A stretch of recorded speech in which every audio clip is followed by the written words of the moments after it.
one question for you. I have one burning, searing question. I know the community of Rage Select doesn't care about this, but god damn it, I care about this. I have one question. Do you know what it is? I think you do. I see the grin on your face. I feel like there's one. It could be one or two. Okay, what do you think? What do you think? Give me your prediction about which question I'm going to ask. Well, considering we're at the beginning of the show, yes, I'm leaning more towards "Am I ready?" No.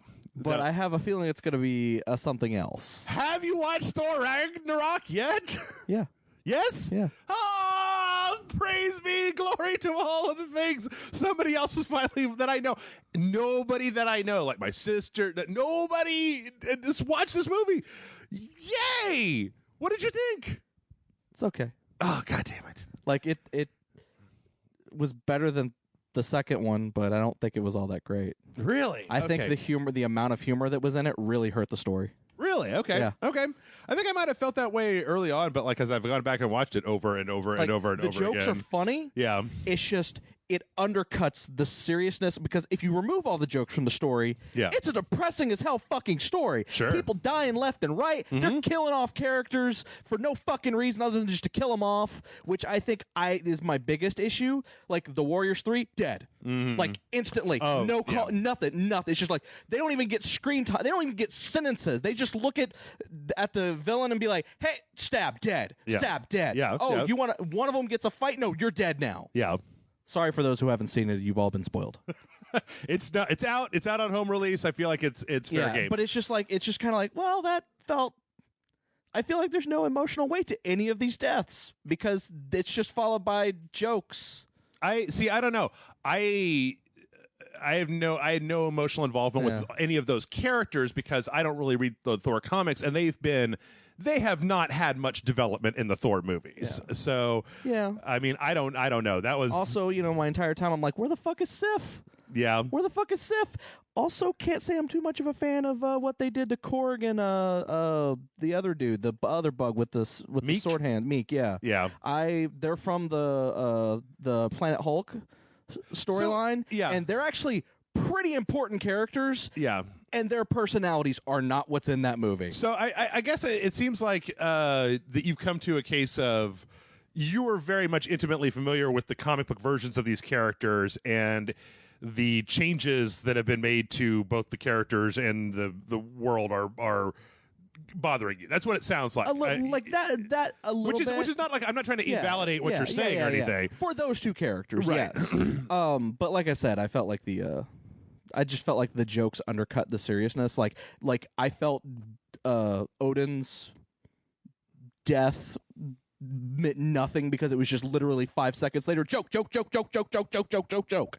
and there was like no moment of like, oh shit, we're so sad that he died. Like it was just like, oh, who cares that he died? Because I got jokes. See, it's funny because I think we're going to come back to, I don't remember when it was that you and I were having a conversation like this, but like, I literally feel like you and I watched two different movies because I feel like after Odin dies that like there's that there is gravity to that situation, that there is emotion with the characters, and that from there, and that is when Hela shows up, and that there aren't a shitload of jokes. I mean, that I guess I feel like the jokes that were there to me, that there was some slight humor, but that it was not like sacrificing what was happening in the story for the sake of making a joke. Except for the one at the very end of the movie, the big climax, and Korg has a thing that he says, and then he makes a joke, and that was kind of like an important. I thought that was a little bit important, and it didn't need a thing. But the rest of it, I didn't really. Have I feel like they gave like a split second for the gravity, and then undercut it by throwing in like 12 jokes. And I feel like maybe instead of 12 jokes, you just did 2. I'd have less of an issue. Okay, but it was literally every time something that was supposed to be like a death or like, oh man, this is supposed to affect you, and like you're supposed to have feelings over the fact that this character died or that character died or this thing happened to that character, and it was just like 2 seconds later there's 15 jokes followed afterwards, and it's just like, and everyone's not, and literally they forget about it. Like, it's like, oh, so and so died, cool. Well, Thor's not going to remember that Odin's dead until, oh, it's just because their story requires that he remembers it. But aside from that, it's jokes and happy-go-lucky all throughout the movie. Couldn't disagree more, but that's I mean, like, I'm not going to argue. Like I said, people have opinions. I don't hate the movie. Yeah, I don't hate the movie. Yes, and like I said, the jokes that they have are fucking funny. Yeah, like I will give them that. Sure. I laughed at every joke.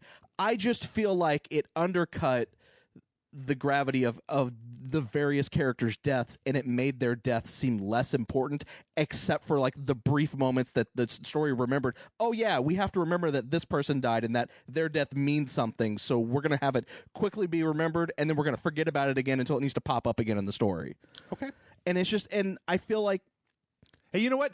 Plenty of the internet is in total agreement with you. Really? Because all I hear from people is like, this is the best movie ever made. Well, best Thor movie. It's the greatest. It's awesome. Not just you. I'm talking like everybody in the internet. They say, this is one of the best. You know what the movie read at when I finished watching? I was like, that was just a repeat of Guardians of the Galaxy. I couldn't disagree with you more, because, but that's I'm not going to argue you. Like, they literally turned Thor into Guardians of the Galaxy, which is I love the visuals, but that's not what it should have been.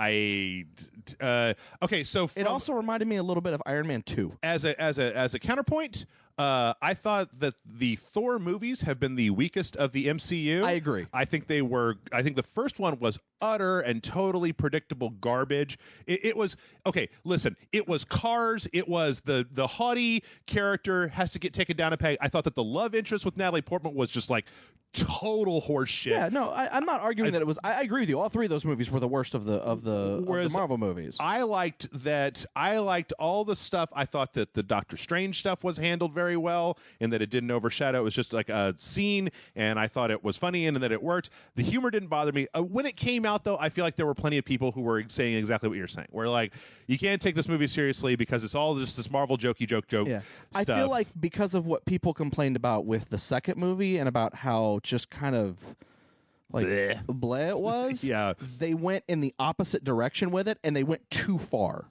Okay. Like, I feel like they went too far in one direction, and then with Ragnarok, they went too far in the other direction. Now, that doesn't necessarily mean it's a bad movie. Yeah. I just, like I said, when I watched it, I was just like, I'd maybe put that somewhere. I mean, it's like this movie wouldn't even crack my top 10 of I think Marvel it's in movies. The top 3 for me of yeah. Marvel movies. I wouldn't put it anywhere near because again, the characters get turned into the Guardians of the Galaxy. I mean, you have your warrior woman, you have your large overbearing guy who makes cracks at other people. Yeah. You have your.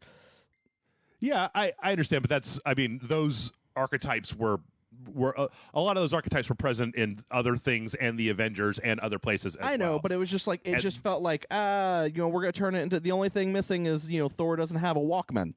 Right. Literally, it's like that's what it kind of came off with as. Like I said, I think that the movie was great, and I like it actually emotionally hit me in a large bunch of different places. I felt bad for certain characters. I felt the deaths I felt had a weight and impact and stuff like that. But, again, this is, as we say all the time, what? You got your opinion, I got my opinion. Our opinions don't have to match. Yeah, no, they don't. You don't have to agree. And if somebody out there in the middle is like, I don't know why either one of you is screaming about this. But again, like I was just like, I would.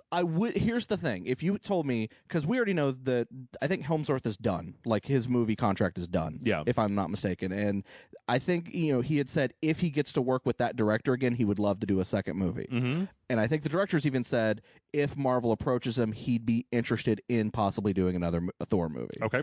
Marvel just hasn't done anything about it because I think they're just kind of like, nah, we're done with that phase. Mm-hmm. But if they were to do another Thor movie, and if they were to get back that director and Chris Hemsworth and all the other people involved with it, my reaction to that is I am okay with that. As long as he cuts down on the jokes, because again, my biggest problem was the number of jokes per minute that were happening in that movie. Yeah. There were too many. And had they dialed it back just a smidge, and I feel like part of it is the ad-libbing, because apparently they ad-libbed like 90% of the movie. Maybe if they had dialed that back a little bit, maybe it wouldn't have been as much of an issue for me. Yeah. But I feel like, that was my biggest complaint. If you said what would make this movie better, I'd be like, maybe cut down on the jokes. Okay. I like the story that's being told. It's just, like I said, the jokes kind of undercut everything else that the story is trying to tell you, because there's a lot of death in that movie. Yeah. I guess you know what? Again, it's fine. Like I didn't get that. That's fine. Yeah. I think it's one of the best Marvel movies I've seen in a long time, because it has a solid 3-act structure. I felt that, like Guardians of the Galaxy and like a lot of the other stuff, there wasn't a lot of dead time to it, that it kept moving along. I like the visuals. I love the fucking soundtrack. Yeah. I like its sense of humor. I feel like it has a separate sense of humor from something like Guardians of the Galaxy, that, like, I feel that the way that stuff is set up is somewhat different. And again, after the first 2 Thor movies, the last thing I wanted to see was a bunch of fucking dour Asgardians with Loki and Thor brooding at each other for 2.5 hours. And I agree. And again, like I said, I don't think it shouldn't have had any humor. Like, I liked the humor that was there. I just felt it should have been dialed back a little bit. Like they turned it up to 11. I was expecting around an 8. Okay. See, I guess for me it didn't come across as that much. But I'll tell you what doesn't have that much humor. Is it the Rage Select podcast, which we're doing and haven't actually announced that we're doing yet? No, we're like 7 minutes in. Everybody already knows this. John and Jeff are talking about Thor. It's got to be the Rage Select podcast here on Rage Select. No, I just got finished watching season 2 of the Lemony Snicket Netflix series. I know. I watched you watch the last 5 minutes of it. Yep. Again, it's great to be able to come on this podcast and be like, now I need you to watch it to tell me how you don't like it. But I loved it. I thought it was great, and it's interesting because the first series, the way that it was set up, like 3/4 of it was what was in the movie, what was in the Jim Carrey movie, and then there was one piece that wasn't in that movie.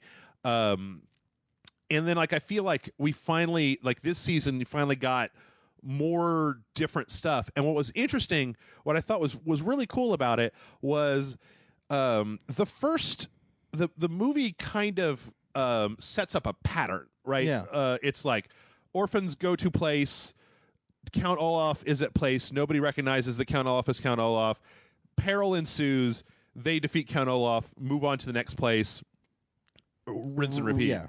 Now, in the movie, it's basically they do that 3 times and the movie's over. Yeah. And the Netflix show, they do that 3 times, and then the 4th one is a little different because they go to work in this, like, sawmill, and it's slightly different story. And I feel like in this season, it still has that basic structure of every couple.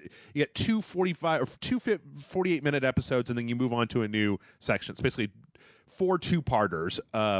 But I like the locations, I like the world, and I like that you're finally starting to see a lot of because in the movie is really unsatisfying because they have all of this iconography and this idea, like, oh, there's a secret society, or like these people all belong to an organization.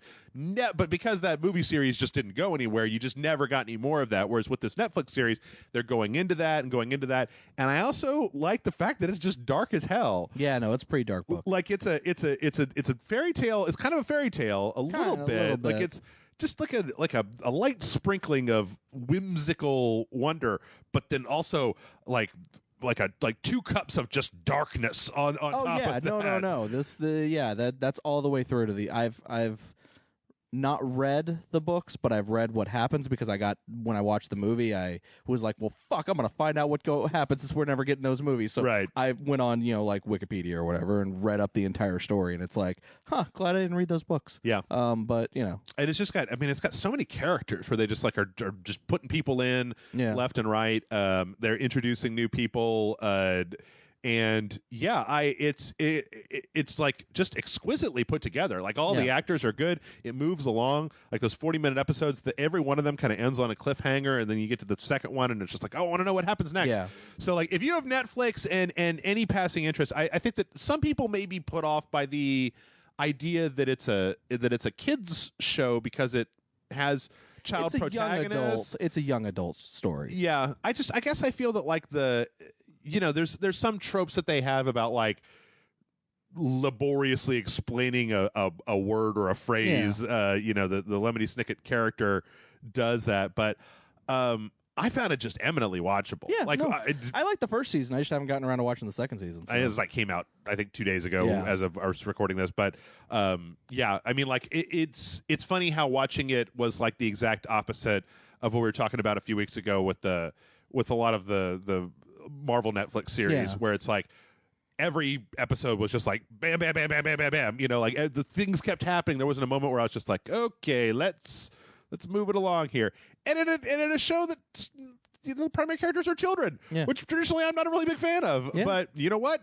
Great. It was great. And I say totally go watch it. 100% thumbs up if you can trust a man who liked that jokey Thor Ragnarok. Hey, I don't fault people for liking Thor Ragnarok. I'm just saying I don't think it's as great as not you, but as people online made it out to be. Like, no, dude, I've been telling you that I thought it was my favorite movie of all time for like 6 months now. Yeah, so you have been. Like we can put the target where it belongs. Yeah. I don't hate the movie. I'm just saying, like, I kind of feel like it still falls into that not the best of the Marvel movies category as all the other Thor movies. Okay. But fair enough. But still better than the second one. Yeah. Which I say the first one is better than the second also, one. Also, I mean, like, when it came out and I was hearing people talk about it, like, I feel like there are people... I can sympathize with the idea of people who may be really into Thor, the comic book character, and are like, I want you to take Thor seriously, and you're not taking Thor seriously enough. Like, that there was the boring taking Thor seriously in the Dark World, but, like, this is just, And I don't have a problem with Thor being jokey or being sarcastic or whatever. I feel like that's a trait that he probably picked up on Earth while he was on Earth. I'm totally okay with it. I did find the scene with Stan Lee to be weird. And to be kind of felt really out of place, especially Thor's reaction to it. Yeah, I actually Googled why doesn't Thor want to have his hair cut? Because earlier on he tells Doctor Strange not to fuck with his hair either, and I'm like, did I miss a part of the Marvel movies where Thor is really like into his and again, that's another thing. Is that characters just seem to have character traits that weren't there previously, and it just I don't know. Anyway, we could dance around this all day long. Yeah, we could. But we're 15 minutes in, and we need to get into this video game news because although it's a weird, there's no theme this week, so it's all bibbity bobbity boo. Yeah, it's kind of a whatever week. Yeah, I mean, there were some announcements, but there were some things. But the first thing, as the most important thing to always talk about, is Shadow of War. Oh, Shadow of War. So this is weird. This is so fucking strange. Okay, here's the news story. Shadow of War is taking the ability to put real money out of their game. So the ability to buy the crates that have orcs and shit in them will still be there, but you just spend the money in the game instead of putting in real money from the outside. Yeah. In addition to that, they're also going to rebalance the Shadow Wars, which, okay, for anybody who hasn't played the game, this is pretty simple. The whole sieging a castle thing that we saw during all the run up to this, like after you kind of quotey fingers beat like the main game, there's a series of like 8 or 9 of these castle sieges that you have to do. And then it's like you get to play the last mission in the game. That's like how you get to the true ending, right? Like you can get to the end and it's like, and if you do the stuff that you get to the true end, which is almost kind of like, what? I mean, it's so strange.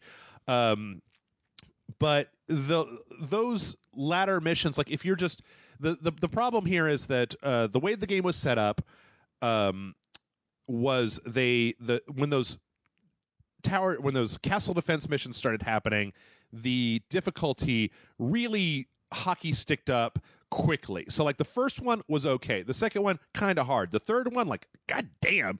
And I think that a lot of people, and I don't think this is that was there to incentivize you to be like, oh shit, I'm getting my ass kicked here. I need to go buy some orcs, right, with my real money or whatever. Because you could lose that, and then you had to like retake the castle or whatever. And so it's just kind of an arduous process. If you wanted to save time, you could just go buy platinum orc chests, right, and get the orcs. So they're taking it out.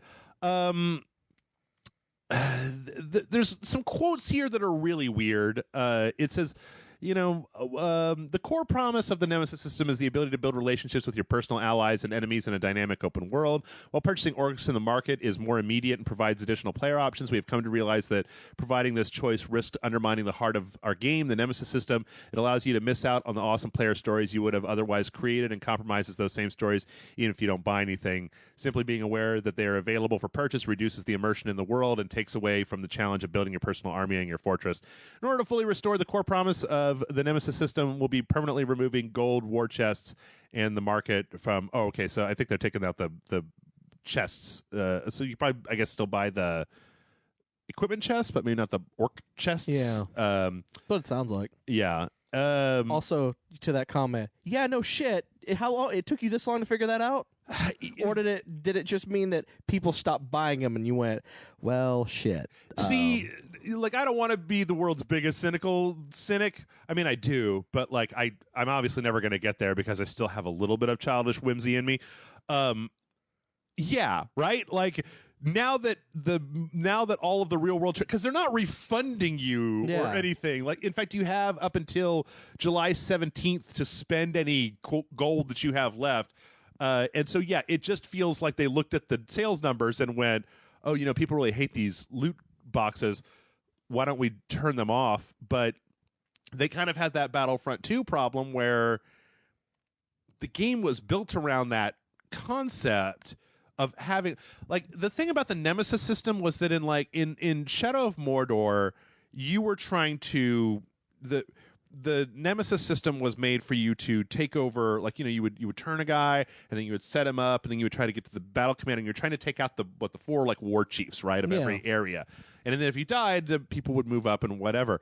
In Shadow of War, it's like that, but for every area. Every single area has a keep, and first you have to take over the keep and then you have to staff the keep with your own orcs. And so the amount of orcs coming to you and then leaving your service to go do other things is so big that I just don't feel like you're ever going to have as much of a relationship with the orcs as what you had in Shadow of Mordor, because you have to go through so many more of them that it's like, there were a couple in the beginning that I remember being interested in, and then like as time went on, it just became. It was one of those things where the game was so long and so big that it just kind of became like, it's like busy work. It's almost like grinding for XP or loot. Instead, you're just grinding for orcs. You played the game, right? Not as much. Okay. But yeah, no. But you get what I'm talking about, obviously. So, I mean, is there any good spin that can be put on this? It's not just cynical. We're turning off the free-to-play system. Well, if you hated the idea that you had to spend extra money on it, it's gone, so you can try it now. I guess, but I mean, like, you're still going to be able to buy some stuff with in-game currency, so there's still going to be weird boxes that the orc merchant is trying to sell you. I don't know. It's just a shame because the first one was so good, and it just seemed like pure studio interference on this one. But yeah, I don't know.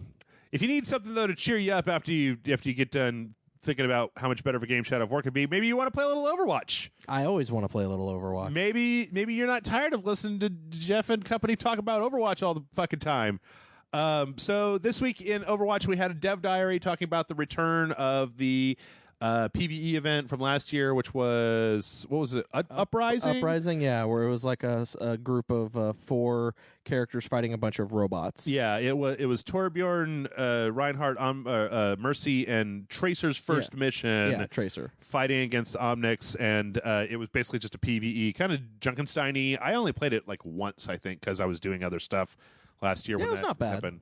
But it's coming back, and they're calling it the Overwatch Archives now. And apparently this is going to be a thing that happens every year, kind of around this time. Where it tells a different story. Yeah. Well, because this is that's coming back, and you have that, and then you have all the skins and everything are also coming back. Yeah. All the early skins, which were really cool. Well, is Uprising coming back as well? I mean, I thought it was they called it something else, and like the actual event is different. No, it's the same basic PvE structure, but it's a completely different story. So I think that I think that Uprising is coming back because Kaplan and them talked about it on one of the dev things. Okay. But then they also announced a second thing, which is Overwatch Retribution, which is a new mission with Blackwatch, which is really cool because it's McCree, Genji, Moira, and Reaper. And they're breaking into these guys are obviously not robots, but they're on some kind of Black Ops mission to do something. And it looks like I think they're going into a Talon stronghold. Oh, They're okay. infiltrating a Talon stronghold or something. Because they aren't Talon yet. Yeah. Was Talon? I still don't know the extended. Like Talon was around, but they joined Talon. I thought that they founded Talon, but no, Reaper joined and Moira joined Talon. Oh, okay. It was like Doomfist was part of Talon at what point. It looks like these new characters. Well, if I'm not mistaken, Doomfist was like the leader of Talon. Oh, okay. A lot of these new characters look like, because like in the Uprising, it was like Bastions and Orisas. And I feel like these guys look like Soldier 76s, and maybe this other character kind of looks like either a Hanzo or a Genji. Yeah. And some Widowmakers. Yeah. It looks cool though. Again, they put out a nice little trailer for it, and it's nice to see something focusing on Blackwatch because I feel like they don't get a lot of play in the main Overwatch. Well, that's because they were secretive. Yeah. It was off the books missions. Yeah. So you can't really talk about it. It's like Fight Club. You don't talk about it. I guess the whole plausible deniability, sir. The whole Sombra short was about well, I guess they're Talon now, not Blackwatch, but I mean, no, that was a Talon thing, but I don't know when are they going to make a Reaper short where they show what happened with fucking Soldier 76 and Reaper. Anyway, this looks pretty cool. I'll be very interested to play it. Yeah, I'm looking forward to playing it. Looking forward to see what the new skins are. So April 3rd through 10th, 10th through the 30th? Yeah. Yeah. So, if you're into Overwatch and I don't know. I'm into Overwatch, so what can I say? Speaking of Overwatch, Blizzard is okay, so Blizzard has been trying to do some stuff about moderating Overwatch. We've known about this for a while. Yes. Apparently one of the things that they're doing at the moment is running algorithmic analysis of like voice comms and text messages to people in game, searching for is there a quote like toxic language, right? Which I assume would be swearing, but in I guess another step towards looking for a way to keep Overwatch's community clean. And we've talked about this a few times. I don't know about this one. I mean, I guess I'm all in favor of, ban tools or whatnot, but like maybe I've been put off on the idea of AI after watching YouTube's algorithms just fall so completely on their faces all the live long day. But the idea of, I don't know, is it if you're playing Overwatch and you're just like fuck, and then it's like boop, you've been booted, bye bye, like yeah, it's like fucking Omnics. Yeah, exactly. Or I think it's like Blizzard is like creating the thing that their game is. Exactly. They're creating the Omnics. Yeah, they're creating the Omnics out of the AI that's listening to everything that you say. I don't know. I mean, what do you think about what? I don't know. I almost feel like if this technology worked, is there a way that we can split Overwatch? Is there like a like profanity filter or something that you could put on where you only put in games where the filter is on? I mean, I'm sure that there's a way they could do stuff like that, but I mean, they did it for. Well, technically, they did it for World of Warcraft. Yeah. And by technically, I mean that they would ban people from servers and fix it so that the only server they could access was a server with other cheaters. Was the jerk server? Yeah, the jerk server. Yeah. I actually kind of like that as an idea about like, do you cheat at Counter-Strike? That's cool. Why don't you go play with all these you and all the other cheaters can play each other, and then everybody else will play over here. Yeah, I don't know. It's really interesting because then they also talked about the idea of looking at like, Are you May? Did you create an ice wall inside of the spawn point within the first 5 seconds of the match? Maybe we'll take a look at what else you're doing, because you're probably acting like a fucking dick face when you're playing Overwatch. Sometimes that can actually be good, though. Oh, yeah? When? I don't know, but I'm just saying. What? Oh. Are you just standing up for Maze? I mean, what if there's, what if it's one of those things where it's like, there's enemies outside the door, and they're just trying to put up a wall to protect you? No. Just enemies, you got to go kill the enemies. You got to get to the payload. This is Route 76 or Route 67 or whatever it is. You got to push the payload. You got to leave the diner, man. You got to get out there. Yeah, do but what if they're all camping the doorway so that as soon as the doorway opens, they start shooting in? Yeah. You put a wall up to block the shots. Right, but then nobody can get out. There's other doors. Okay, all right, fair enough. So strangely enough, this is also something that's happening in Rainbow Six Siege. Is also trying to do a thing where they're going to be trying to identify through like kind of robots in the background listening to what you say. But the interesting thing about for one, welcome our new robot overlords. Is there's a quote about what language they're looking for, and it's, quote, any language or content deemed illegal, dangerous, threatening, abusive, obscene, vulgar, defamatory, hateful, racist, sexist, ethically offensive, or constituting harassment is forbidden. Now, listen, man, I am not a fan of Jerks Online. I don't think that Jerks Online should. I think that if you buy Overwatch for $60 and you act like a cheating fucking asshole, that they should just revoke your access to it, because fuck you. That's why. We're all trying to have a good time and you beat an asshole. But boy, howdy, does that just cover lots of different things that you could say or do. I guess it's weird, the idea. I don't even mind technically the idea of using machine learning to look for people who say shitty shit. I just want you to say what are the shitty shit words that we shouldn't shit. In all honesty, what I actually do feel like both Blizzard and I would hope that the people who are doing Siege, Ubisoft, yeah, I would assume that to start off with, they're not just flipping the switch and suddenly this automated robot's just banning accounts left and right. Yeah. I feel like it's flipping the switch and it's going, I've detected that this person is doing something wrong, and then submits it to somebody else, an actual person, who then goes and looks at what was detected and then looks at that person's history and kind of goes and then makes the judgment call based on that. Now, eventually, that's, or goes, computer, you're being a little bit too much of a dick yourself. Let's turn that setting down. Right. It's a, for at least at first, until they feel like that it's making more right choices than wrong choices. Yeah. And then at that point, then they let it do its thing. But I guess the other thing that's really weird is that I don't ever play Overwatch with comms on. Yeah. I don't play, especially Overwatch. I feel like console people don't. Yeah.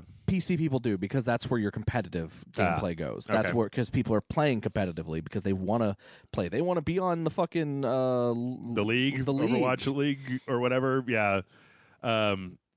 Yeah, I suppose. And when you're playing competitively, you have to be able to talk to your team. Yeah, I guess. I mean, I was even talking to Amanda last week about how I kind of went down the rabbit hole of watching people who took videos of themselves playing Overwatch where they were playing an unpopular character, and the entire time either one or multiple people on their team just spent the entire match harassing them about why they won't change off of, one of them was Farah, right? Yeah. And it was just like, oh, you fucking piece of shit. So, yeah, I don't know. It's interesting. I'd be interested to see where it goes. I'm all in favor of trying stuff to clean stuff up. It's just that I realize that it's not a good example, but it's just all the algorithmic shit from YouTube has made me a little bit. Whenever I hear anybody talking about an algorithm now, I'm just like, oh man, I don't know. YouTube tried those algorithms and I don't like the way that they work. So no one does. Well, I'll tell you what else nobody likes, John. That's Lawbreakers. So this week, Boss Key Productions put out a blog post basically saying, hey, nobody liked Lawbreakers. We're going to kind of stop any active development on Lawbreakers. Thanks. Sorry. Bye. Which, it's funny because I read it and I was like, you and I played Lawbreakers 2 or 3 times, and I felt like there was something there. It just didn't. Maybe it was just the fact that they came out with it in the shadow of Overwatch. Like Overwatch has been out for a year by the time that came out, I guess, but still, like, it's just that's a tough market to crack, right? Yeah. I mean, especially between. Well, I also feel like it didn't help that you'd see Cliff Bleszinski talking, going on interviews and talking about the game, and the entire time he's like, "Oh yeah, and my girlfriend like totally plays Overwatch all the time, and I'm playing Overwatch," and it's like, dude.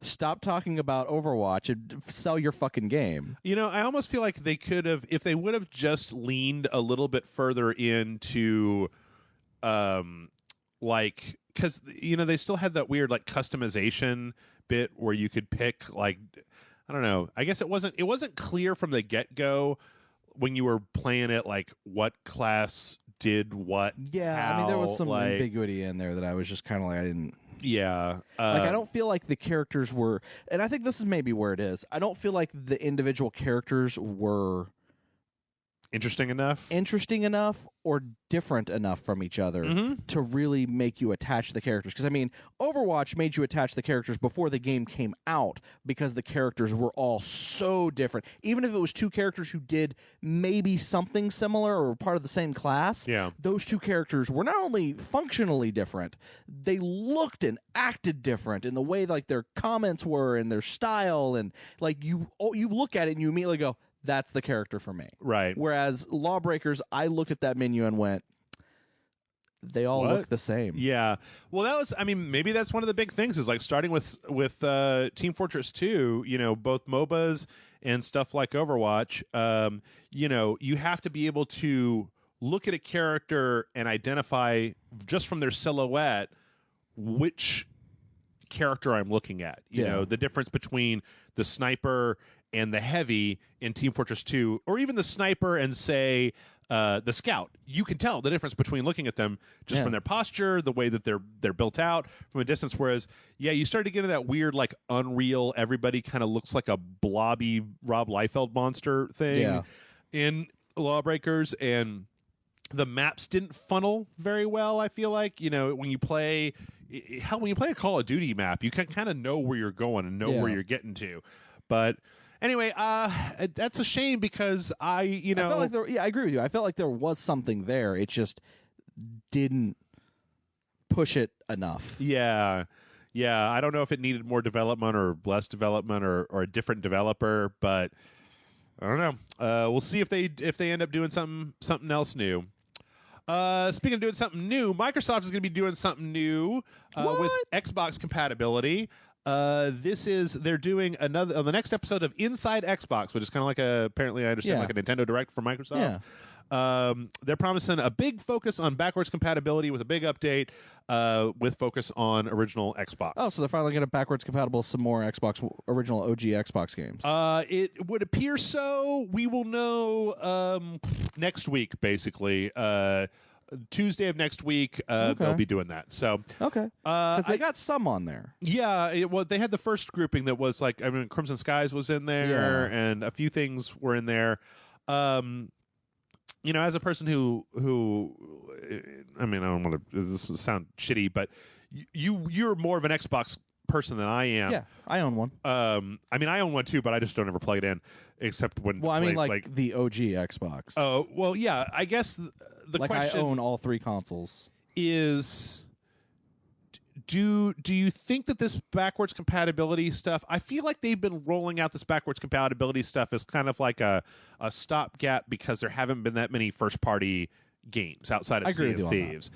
And do you feel like it's enticing? Like, if you didn't have a console and you were looking at the feature set, I feel like the PlayStation 4 comes with a huge stack of system exclusives, and the Xbox One comes with a huge stack of old games that you could play on it. I don't see this as something to entice someone new to get it. I see this as something to go, hey, you own it already. Here's something cool. Yeah. And to help appease the people who already own an Xbox One. Okay. I don't see it as, no one's going to sell their console and be like, and you can play, 10-year-old video games on it from back in the old days of gaming.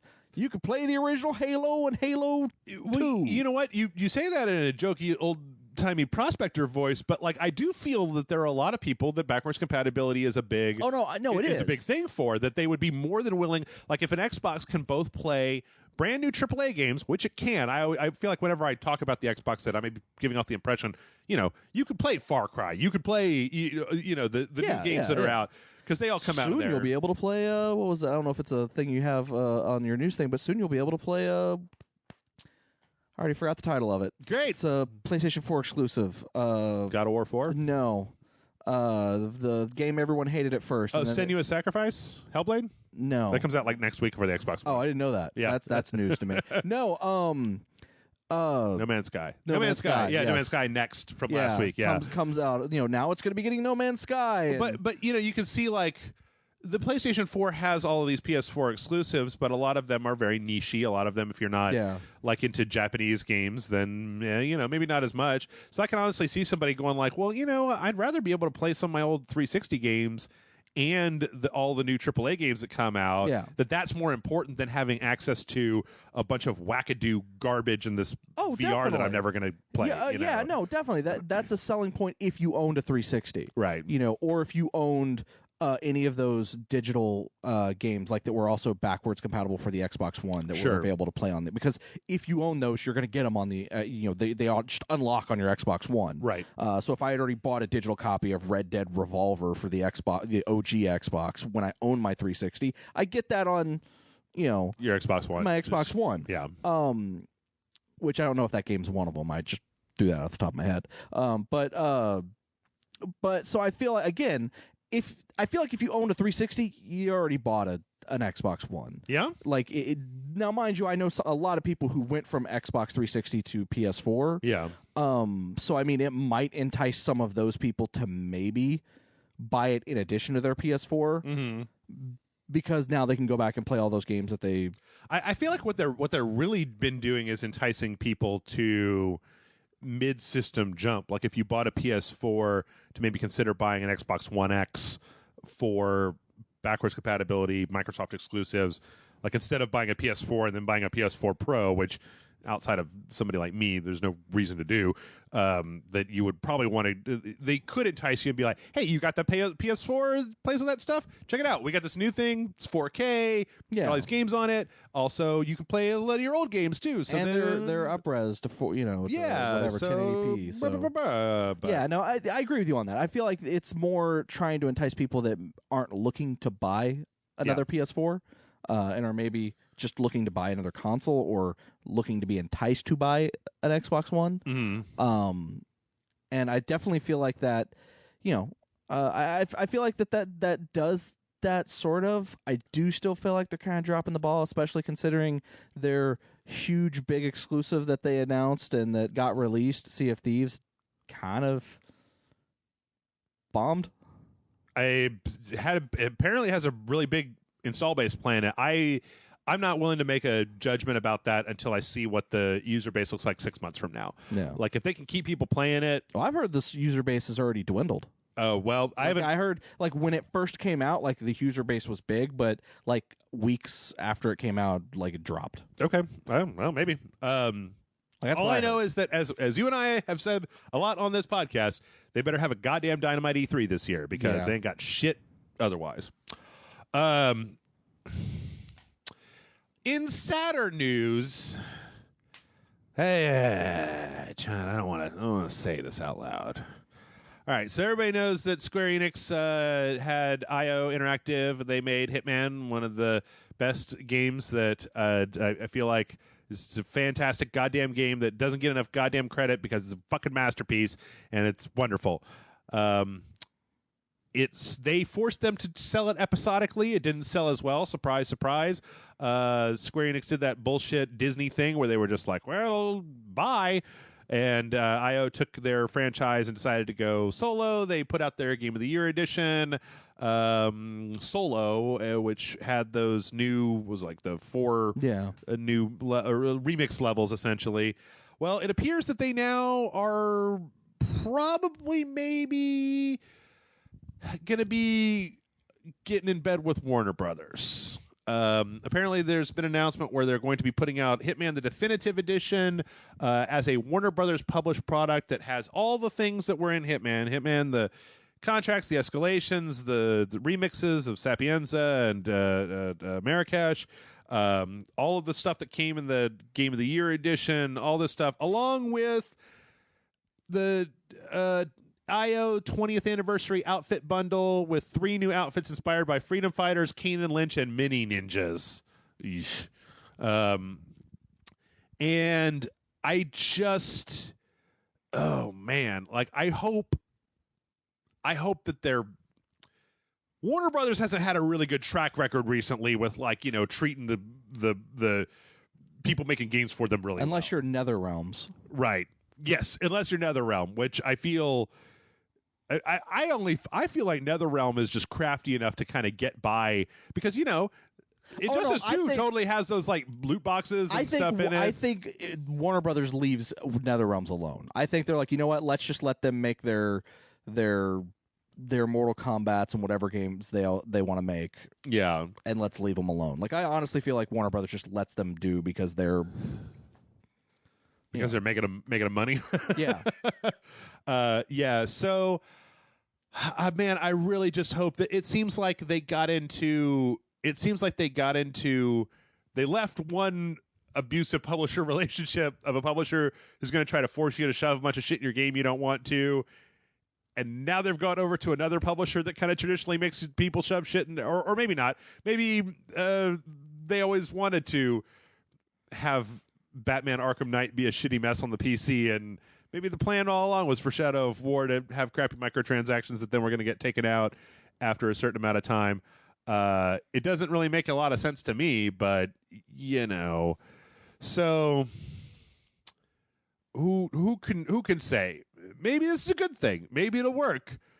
Now, do we know if is it just a publishing deal, like they're just publishing this, or is it a IO Interactive is now owned by Warner Brothers? It is not clear at this time. Because if it's just a publishing deal, it could just be like a one-off thing. Like they're testing the waters with this, and if the deal, if everything kind of works the way it is, maybe they're still like a separate independent work that they may go, hey, we've got another game. Maybe they go to Warner Brothers and say, you've got first dibs on publishing it. Do you want to publish it? And then Warner Brothers says yay or nay, and then if they say nay, they go somewhere else. I really hope that it isn't. I really hope that they aren't using this release of Hitman as a test balloon, like a lot of times they do, just be like, well, how much interest is there even in this Hitman property? Because my God, this is like the 4th time. I mean, I love the game and everything, but like they sold it as individual episodes. They sold it once it was out. They sold the It's Done edition, then they sold like the Game of the Year edition, and then they sold like hey, here's some new stuff edition, and like,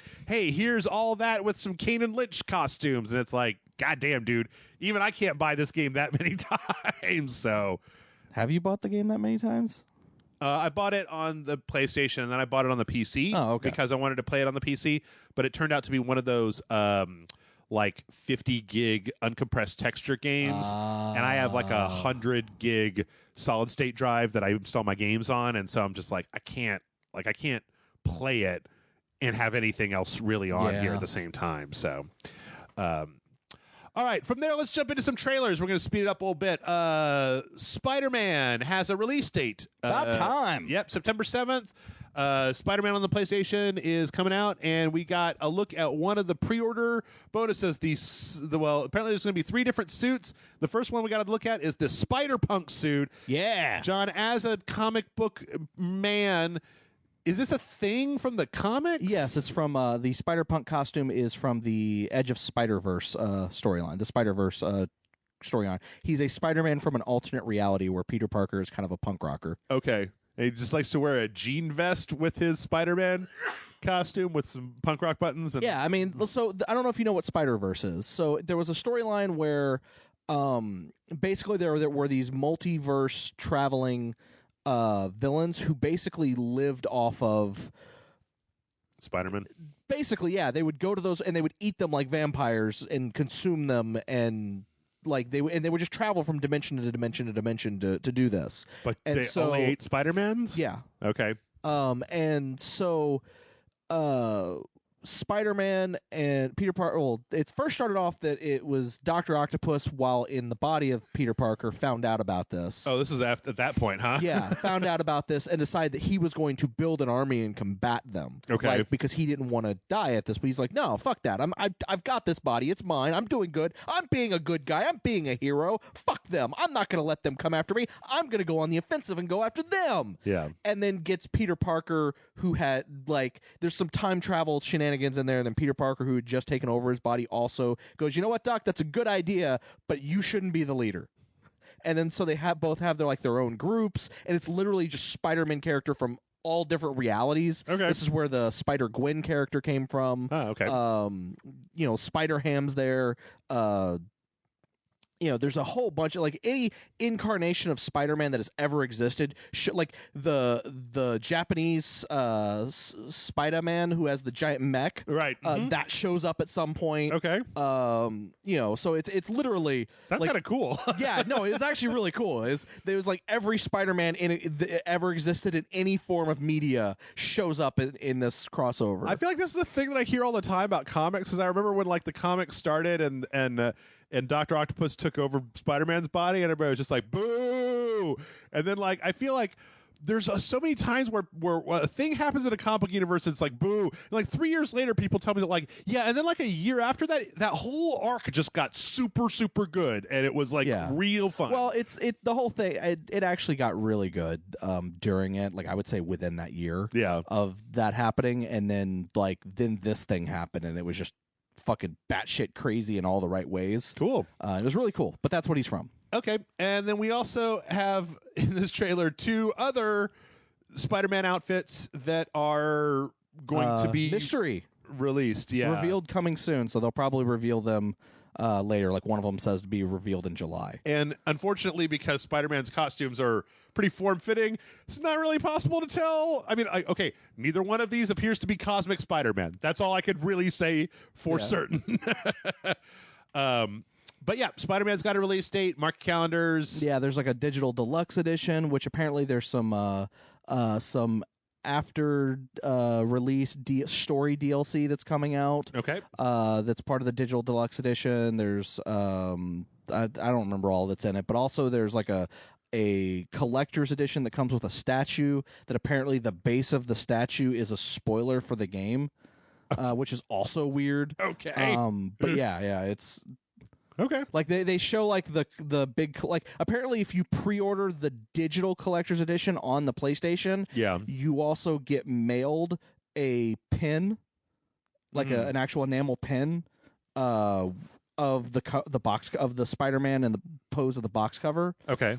Like for buying the digital deluxe edition. That's okay. You get a physical item mailed to you by, I guess, Sony.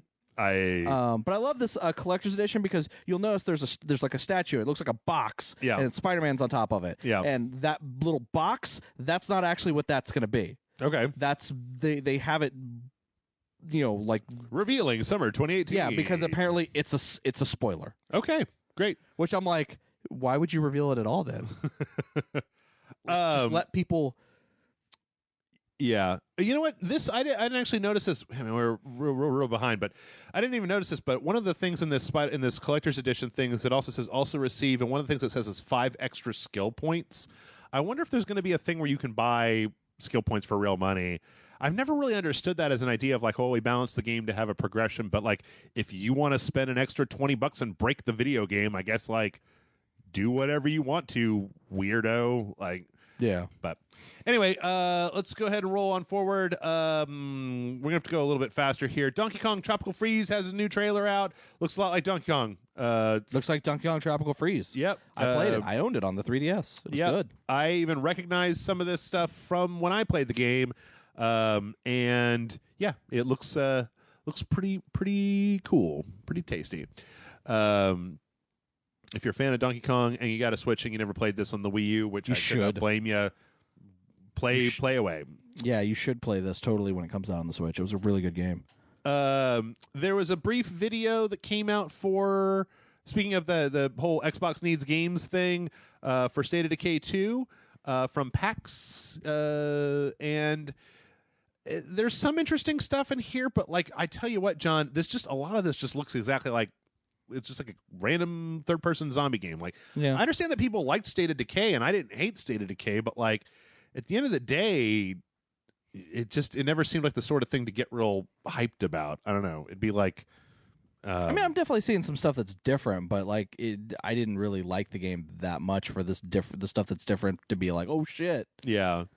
But I know some people that were like obsessed with that game, so like I know that they are totally looking forward to the sequel. You know what? I'd like anybody who was totally obsessed with the first game to in the comments just chime in and just tell me what you liked. And this isn't a challenge to you. It's just that when I played it, it was just kind of an open world zombie third person shooter. It had some character to it, but wasn't exactly like, I don't know. I mean, I feel like we've reached the point where I want more out of my zombie games. Yeah. So I get you. We'll see. We got a very brief tech clip look at The Good Life, which just relaunched, I think it was last week on Kickstarter. Yeah. Yep. I like the art style. This has a much better frame rate than the Kickstarter announcement had. I do like the way that the art style is set up here. I hope that this game, I don't know, last week I haven't checked on it. Have you checked to see what the No, I was actually just pulling out my tablet to do that while you were talking. Let's see, here it is.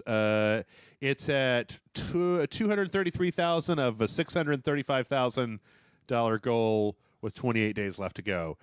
They might be able to do it. Maybe. That's a little It'll bit be close. Yeah. Which kind of sucks because I think I would like to play this game. Yeah. But, I'm not willing to put any money into it until it's out.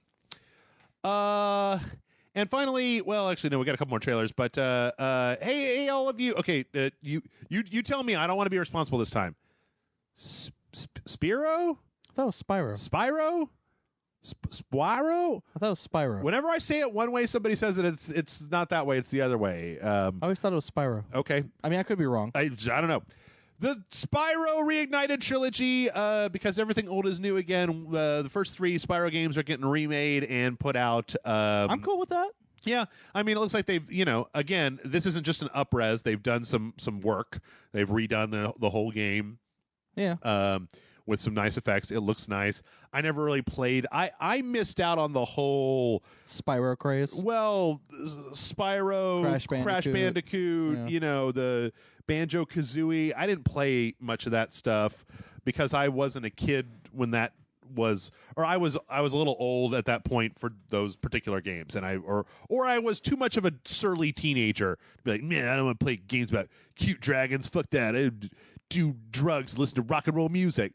But yeah, this is this looks fine, and if you're a fan of that franchise, great. It's great to see Spyro not in a Skylanders game. Yeah, I was just about to say that. Kind of nice to see him divorced from Skylanders for once. So yeah, what would the next one be?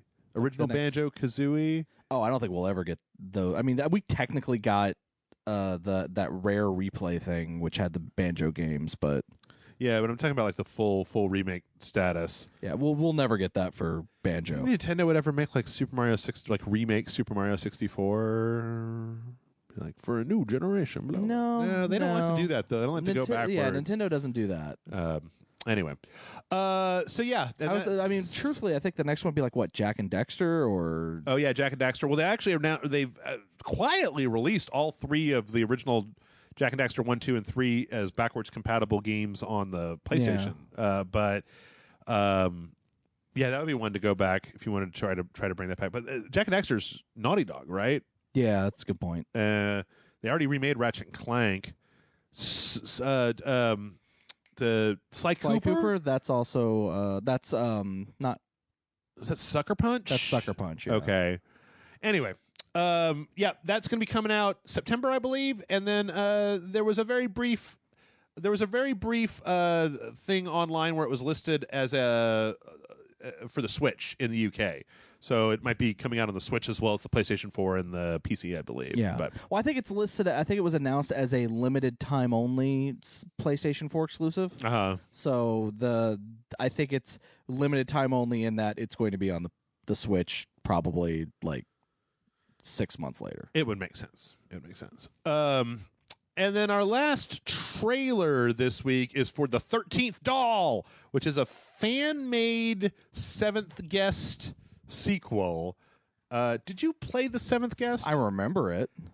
I didn't like it very much. I mean, at the time, the full motion video stuff was just like, what? Crazy. But I mean, as far as the full motion video stuff goes in this fan-made trailer, I'm actually impressed. Yeah, with how it looks. I'm really more of a Phantasmagoria kind of guy personally, but I don't know. This looks like a serious throwback to those types of games. Yeah. You know, kind of weird, bad green screen attached to kind of low rent graphics. You know, the thing I worry about is if they've just, I don't know who owns the rights to Seventh Guest, but like every time that, you know, they do this whole like, oh, it's a fan made thing. Now, I guess here's my question. Yeah. Because I've never played The Seventh Guest, I have, but it's like been so long I don't remember anything from it. Yeah. Like, how much of The Seventh Guest is in this game?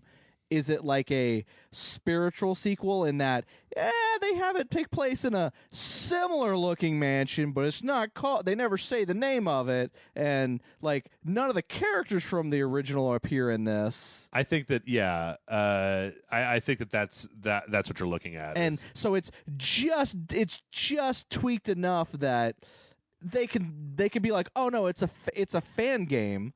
Yeah, but it's a completely original game that's not using any of that IP. Maybe. Outside of them going, it's a fan game. I mean, we're fans of The Seventh Guest. I guess the thing is that this is the YouTube channel of the people that are making it, and it's The 13th Doll, a fan game of Seventh Guest announcement trailer is the name of the video. You might need to dress it up a little bit more than that, but yeah, I don't know. I also don't think that anybody's going to be super litigious about Seventh Guest. Like, I think if you were well, I know you can still buy it on Steam. So someone has to own the rights to it. Yeah, but I mean, I don't know. I don't know. You'd have to do some digging to find out. Anyway, let's wrap this up here with some April Fool's stuff. I don't know if this is April Fool's or not, but it was put out on April Fool's about Nintendo celebrating Waddle Dee's 25th anniversary. Waddle Dee, of course, being the character from Kirby, with the Waddle Dee Battle Royale game where lots of Waddle Dees fight each other for supremacy in a 3D battle arena. Pretty sure that's a April Fool's joke. When was it published? April 1st. Yes. So the rule of thumb is, yes, if it was April 1st, it's guaranteed. I would play a Waddle Dee battle arena if I could viciously. Because I also feel like that's also the reason why a lot of companies haven't really made a lot of huge announcements this week, is because they don't want people to think that maybe it's possibly. Right. And then, while there were some other ones that were okay. So, yeah, when you click on any of the links, it's basically saying April Fool's. Yeah. Little drawings. Yeah. The best. Man, Square Enix, what the fuck? Why? You have too much money, Square Enix. Okay, so Final Fantasy Brave Exvius, or I forget what the name of this thing is. Exvius is a phone game. Exvius. Final Fantasy Brave Exvius is a phone game that you can play. It's free to play. It's got two protagonists. It's got crystals. It's got monsters. It's got Final Fantasy. You're doing your thing. And man, they made a hella CG trailer for like, oh, we're going to remaster this game and put it out in 3D on a console, which is totally a thing that Square would do. Yeah. And the amount of like effort put into this particular trailer and making these 3D graphics and everything, I'm just like, man, fuck you, Square. Like, now what's going to be hilarious is then in 2 years when Square goes, yeah, by the way, we weren't joking. We weren't joking. Well, except for at the end of the trailer, it says, and that's the other thing that I kind of get upset about with this particular trailer, is that they're just, they're playing it totally legit. And at the end, it's just like, oh, make sure you check the date, nudge, nudge. Like, what exactly does it say? It's like, it just says, it's April Fool's Day, beware. And it's like, oh, you can't be in on it. You just got to do the thing. Yeah. But, I do know a lot of game companies did dating sim versions, announced dating sim versions of their games. Okay. Like that seemed to be the big video game April Fool's joke. Yeah. Though Blizzard's I thought were pretty good. Like they announced a World of Warcraft DDR machine. Didn't they do that already? Oh, I don't know. Or no, I'm thinking of the Taran Guitar Hero. Yeah. Where the TNT was supposed to be a Warcraft character where you played it with the Guitar Hero controller. What else did they do? Yeah. Blizzard usually does pretty good. Yeah. I don't know. I don't know. Like Shovel Knight had they're going to put Shovel Knight out on the Commodore 64. Yeah. And it's kind of like, okay, cool. Yeah. At this point, I don't know. I felt like this year I wasn't really in the mood to be fooled at all, so I didn't really even keep up with it. Yeah, kind of the same here. Okay, with that... I just stayed at home and watched movies all day. It's probably for the best. Ate nachos. Yeah, good job. Oh, now we're going to go ahead and take a break. And we come back, we are going to answer some questions. And I believe that John and I have both played enough Far Cry 5 that we're going to talk about a little Far Cry 5. Yeah. Maybe call it a review light, right? Not a full 100%. I don't know, unless the last mission of the game just turns out to be fantastic. I feel like I've gotten most of what I wanted out of Far Cry 5. But anyway, stick around for that. We'll be back in just a minute.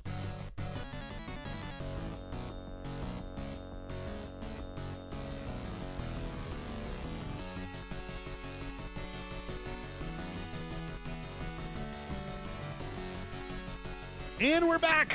Yo. We're back, John. And as promised, before we get to those questions, the email address is mail@rageslite.com, where we get all the questions and such, which we were really low on questions this week. So it's good that we have something else to talk about a little bit, which is Far Cry 5. Yes. Which I got all the way to the last mission of, and then decided to watch all of Lemony Snicket Season 2 instead of actually doing, because you know what? I got to that point in Far Cry 5 where all that's left is the collectible missions and like some of the random like blow up X many things and like do. I was like, I don't know that I really, or the Clutch Nixon stunt missions, which I'm not a really big fan of. There's a part of me that's like, man, if I put another like 8 to 10 hours in here, I could probably 100% this bitch, but like, nah. So I haven't technically beat it. I have just finished John Steed's section, that first section that tells you to go do. Yeah. Mm-hmm. Which is like the bottom sector of the map. I've beaten that. I kind of did do a lot, like the only, like I think I'm maybe like 5 missions away from 100%ing it. Okay. From that one sector. Yeah. Because like I haven't destroyed all the silos, and I haven't what's the word I'm looking for? What's the mission type thing I'm looking for? I haven't destroyed all the silos, and I haven't done all the collectible stuff. Oh, okay. Like the find the comics or find the lighters. Yeah. You know, I haven't done all of that stuff yet. But I just started in Faith's section, which I'm kind of worried I may be going out of order. But then again, the way the game's designed, you can kind of do them in any order. It doesn't really matter. But yeah. So, okay, for anybody who doesn't actually know or hasn't been paying attention, let's just start at the beginning. Far Cry 5 is an open-world, first-person action-adventure game from Ubisoft. It takes place in Hope County, Montana, and you play as an unnamed, faceless deputy who goes in to arrest the religious leader of a big religious cult. Joseph Seed, is that him? Is wearing the father. Yeah, and the little man bun. And as you can probably guess, things don't go too well, and you find yourself cut off from any support in this kind of this very aggressive place where this religious cult has taken over a lot of places, and your job is to kind of go around and help people and work towards basically taking there's 3 sectors that have mini bosses in them, and every one of them has a series of missions that will fill up this meter, and when the meter gets all the way up, then you can basically go have a boss fight and you can take them out. And you're kind of forced into those boss fights when they happen. The end fight, I think you are. All of them, I mean, at least in regards to the John Seed one, like every time, like there's like 3 ticks, and like every time you get to the tick, you're forced into doing whatever the story thing is. Yeah, so this is one of the things I don't really like about this game. Is that there are a series of missions that happen. There are a series of kind of like escalating, getting to know the bad guy things, which after Far Cry Primal, which I felt like had some of the least interesting bad guys in all of the Far Cry series. I feel like they did make an effort so that you're forced to basically interact with these mini bosses, because at a certain point, the game, whether you want to or not, and I find this to be really inelegant, just sends. So for the two of the characters, they basically just send out these raiding parties that hit you with basically the drug bliss. Yeah, the bliss bullets. Right. And then you're captured and tied up, and you have to escape, and you have to do that like 3 or 4 times, and then at the end of it, once you fill the meter up, then there's a mission. Then there's an actual like go face the boss mission that you can do. I thought that could really have been handled a little bit better, of giving me a mission that would then end with my character getting in a trap outside of, like, because this just happens at a certain point.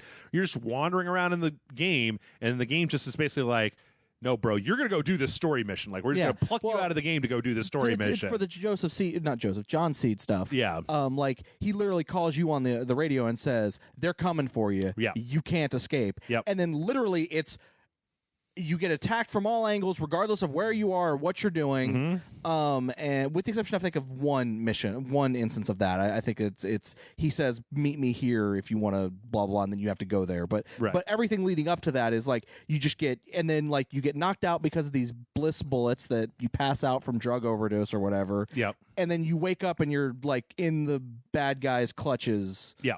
And same thing kind of happens with the Faith. Is her whole thing is she's got all this druggy, like these kind of, there's like zombies, like people have been zonked out with the bliss, okay, so let me talk a little bit about let's instead dial it back. Yeah, let's dial it back just a little bit here. Okay. The actual game, the actual playing the game is just very Far Cry, right? Yeah. You're building up, you're getting money, you're crafting. There's some enhancements that you can craft. You're buying guns and gun attachments and upgrades. There is a whole economy based on buying like outfits, which, unless you're playing the arcade mode, which I haven't done, or playing co-op, like I feel like they did this whole thing where they wanted you to be able to create your own character to basically be able to play online, so that 2 people playing the game together didn't look like the same character. Exactly. So you can customize your character, but I feel like they did this at the expense of one of the better parts of Far Cry, which is the interaction between the main player character and the villains. Yeah. Because all of the other Far Cry characters were characters. I mean, the caveman guy, I guess, is kind of just grunting, and that wasn't a big thing. But like, the relationship between what was the guy's name in for the protagonist and Pagan Min, like, they had a relationship. Like, Pagan Min was in love with your character's mother, who left him and then went to the Resistance and had you as a kid, and when you came back, Pagan Min kind of sees you as like the offspring of this woman that he loved, and so he kind of has a whole relationship with you that I feel like that the characters in Far Cry 5 don't really have. Like, there's a lot of points in the game, because you have a silent protagonist, where something really awful happens and your character doesn't have anything to say. Your character doesn't even say anything. Like, I feel like that is one of the biggest missed opportunities, because I feel like they could have kept the customization element there. Right. They could have kept it so you could choose to be male or female. Sure. Just give it a generic voice for the male, a generic voice for the female, and then it just change the as needed. Right. But the voice is the same regardless, and then just it's the deputy from you don't have to give him a name. You can still give him deputy, whatever, but give him a fucking voice. Right. Because there's a lot of scenes where the guy's like, all you have to do is say yes, but you're not saying anything, and I'm gonna fucking hurt you. Right. And it's like, how many times am I sitting there going, say fuck you? Just say fuck you. Or say anything. Anyway, I'm sorry. That's again, I'm wandering off. The actual base part of the game is very Far Cry. There's a ton of the Doomsday Prepper stashes that you can go into, that you can get. There's a whole skill tree that you're going to fill out. Yeah. It's very Far Cry. There's not a lot of this I went back and played Far Cry 4, and you got a wingsuit, you got a parachute, you got like, this makes heavy machine guns reload faster. Oh, this heavy machine gun is better than that machine gun. Like, do you want to put this scope on this gun? here's an outpost. You're going to tag all the guys in the outpost, and you're going to try to take them out without hitting the alarms. Yeah. The biggest new thing I feel like in the entire game is the buddy system, is having AI controlled buddies that all have different powers. So like in the first area that you're in, you get the dog Boomer and you get the sniper Grace, and then also Nick Rye. And Nick Rye, who it's interesting because there's Nick, and then there's a woman in Faith's area that's a helicopter. Yeah, where you Nick can actually... Rye, for anyone who doesn't know, is a pilot, and he doesn't walk with you like Grace and Boomer do. He flies above you in an airplane. Yes, at all times. Now, it's interesting because it feels like that system is interesting because at first I felt like I was really using it, but after a while it just became a liability to me, because the problem I feel like a lot of Far Cry games have is that you start the game and you're kind of underpowered and you're trying to use your wits to survive. By about the mid-game point, I feel like I had a rocket launcher, a heavy machine gun, a silenced sniper rifle, and a silenced pistol. Oh, not even by mid-game. I'm like not even anywhere near the middle of the game, and I have all that shit. Right. And that, like, I don't need you fuckers. Like, I don't need y'all in the beginning, you scouting out an outpost, and you're like, okay, I'm going to I'm going to want Grace to take this guy out, then I'm going to do this, and we're going to try to shoot the alarms from out of sight so that we can do this without doing that. But there's so many of those opportunities, and they all play out fairly similarly, that like every Far Cry game, I feel like by about the midpoint, I'm kidding out enough that I'm just like, fuck this, man. Throw grenades, get out the heavy machine gun. I'll take the reinforcements that they call. It's not worth my time to meticulously stalk every single enemy outpost. That's really why I only have Boomer with me. Yeah. Just so that just in case I do happen to fall, there's someone there to revive me. Well, by the third area, you get Herc and Cheeseburger, and Herc has a rocket launcher, and Cheeseburger's a fucking bear. And so it's like, all right, guys, let's just fucking do this. I'm not even going to set any targets. I'm just going to walk up to the enemy. My bear's going to go knock somebody down and chew their face off. Herc's going to shoot a rocket into the truck that's coming up the road, and then I'm just going to pull out the heavy machine gun and start just, waving it back and forth across the screen until everybody's dead. I actually do like the companion. I do like that mechanic, though. Like, I'm actually enjoying playing it.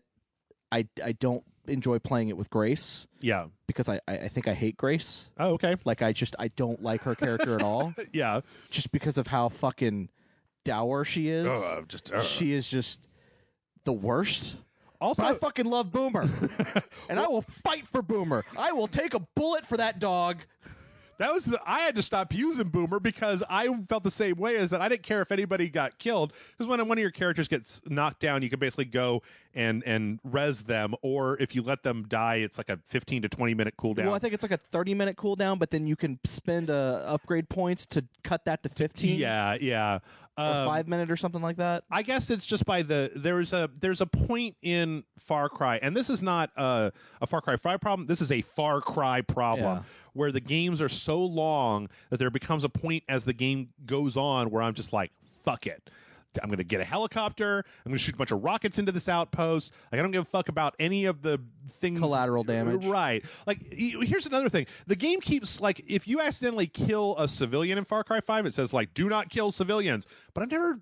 Like, the game never ended for me. I never got like, we took away some of your experience, or like, here's some money. It doesn't punish you. You can kill as many fucking civilians as you feel like. Yeah. And so... there's a lot to like about the game. Like, I do feel like it is the stuff that Far Cry does well. Yeah. Like, as a franchise does well. Mm-hmm. I feel like this game has improved on it a lot. In most ways, it's only in small ways. Yeah. But I do feel like there are moments where it's like great. Because here's the thing: my relationship with the Far Cry franchise is not the greatest. I thought Far Cry 1 was fucking boring as all shit. Yeah. I never played Far Cry 2 because of how much I fucking hated the first Far Cry. I thought Far Cry 1 was a beautiful fucking game. Yeah. Water physics were great. That was about it. Far Cry 2 I ignored because of how much I didn't like the first one. Okay. Far Cry 3 lost me the second Vaz turned out to not be the villain of the game. Yeah. I never played Far Cry 4. Okay. Strangely enough, and that one was not I actively didn't play it. That was just there was a shit ton of stuff that came out at that time, and I was more interested in the other stuff, and I just never got around to playing Far Cry 4 because I think I had always intended to borrow it from you once you were done with it. Yeah. And then by the time you actually got done with it, I forgot about it. Okay. I love Blood Dragon. Blood Dragon's like the fucking best. Yep. Kind of didn't care. I thought Primal was kind of boring. It was okay for a while. It's just I felt like it had that problem that Far Cry has, where it goes on for so long. Yeah. That like. But this game, like, I'm actually enjoying it. Yeah. Like, just playing it, like just walking around, and I like the way the mission structure is of getting missions. I wish there was. I like that there's no towers. Yes, and they even make a joke about that early on. Yep, I do. I do wish though that when you got missions from NPCs that you could skip through their dialogue, because you have to kind of just stand there and let this person like ramble at you until you're done. I do appreciate that if you walk off in the middle of a speech, some people will be like, "Hey, fucker, I'm not done." Yeah, like they'll actually get like really pissed off at you. Mm-hmm. Like, oh, okay, I thought we were having a conversation. Go on then. It does. Okay, so then let's get to all that stuff. I'm fine with.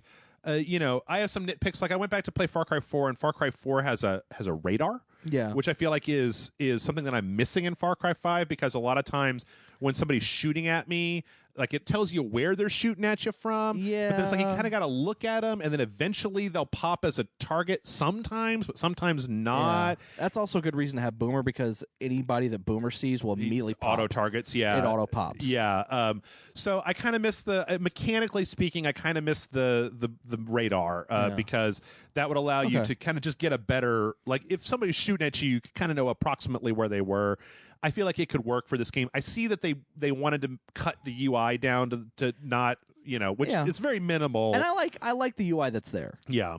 They also changed the healing system, where it used to be that, you know, once you would have like blocks, I feel like, and if you got one of the blocks went away, then you could hold down. If you didn't have if you had a med kit, you could hold down the button just to get that health back immediately. If you didn't have a med kit, you'd hold it down, and you would do it like an animation where you like pulled a bullet out of your arm, and then you would get that part back. So break a finger back into place. And you had to do that multiple times to get back the blocks that you needed.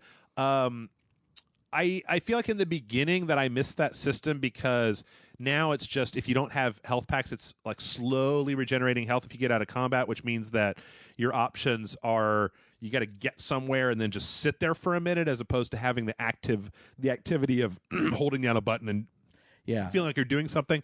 But for the most part, it's fine. I feel like the driving is fun. I do have a little bit of a problem with, I don't know if you had a problem with this. We have a video online, video evidence. It took Michael and I 20 minutes to dogfight John Seed at the end of that mission, because the plane mechanics were just plane versus plane's not great. I don't understand. Actually, you know what's funny? How I beat that mission? How? I had Nick Rye, and he actually finished him. Yeah, like he actually beat him for me, and then I had to figure out how to get on the ground to. Yeah, I feel like that particular, because the other two boss fights are just shooting a person boss fights, and they have a lot of health, and you have to shoot them a lot, but they're just shooting a person. Whereas this one, it's like using this fiddly plane controls, and I understand maybe why they did that, but the thing I don't like about that planes is that the planes have guns, rockets, and bombs, and the rockets and bombs you have to pay money to get back, and especially like it wouldn't have been such a big problem if I had done John Seed later, but $1,000 to refill my rockets. I didn't have very much money at that point in the game, so it was like I don't have $1,000 to put back. I'll be honest, rockets. when I did that, Matt, I didn't realize the planes had bombs and rockets.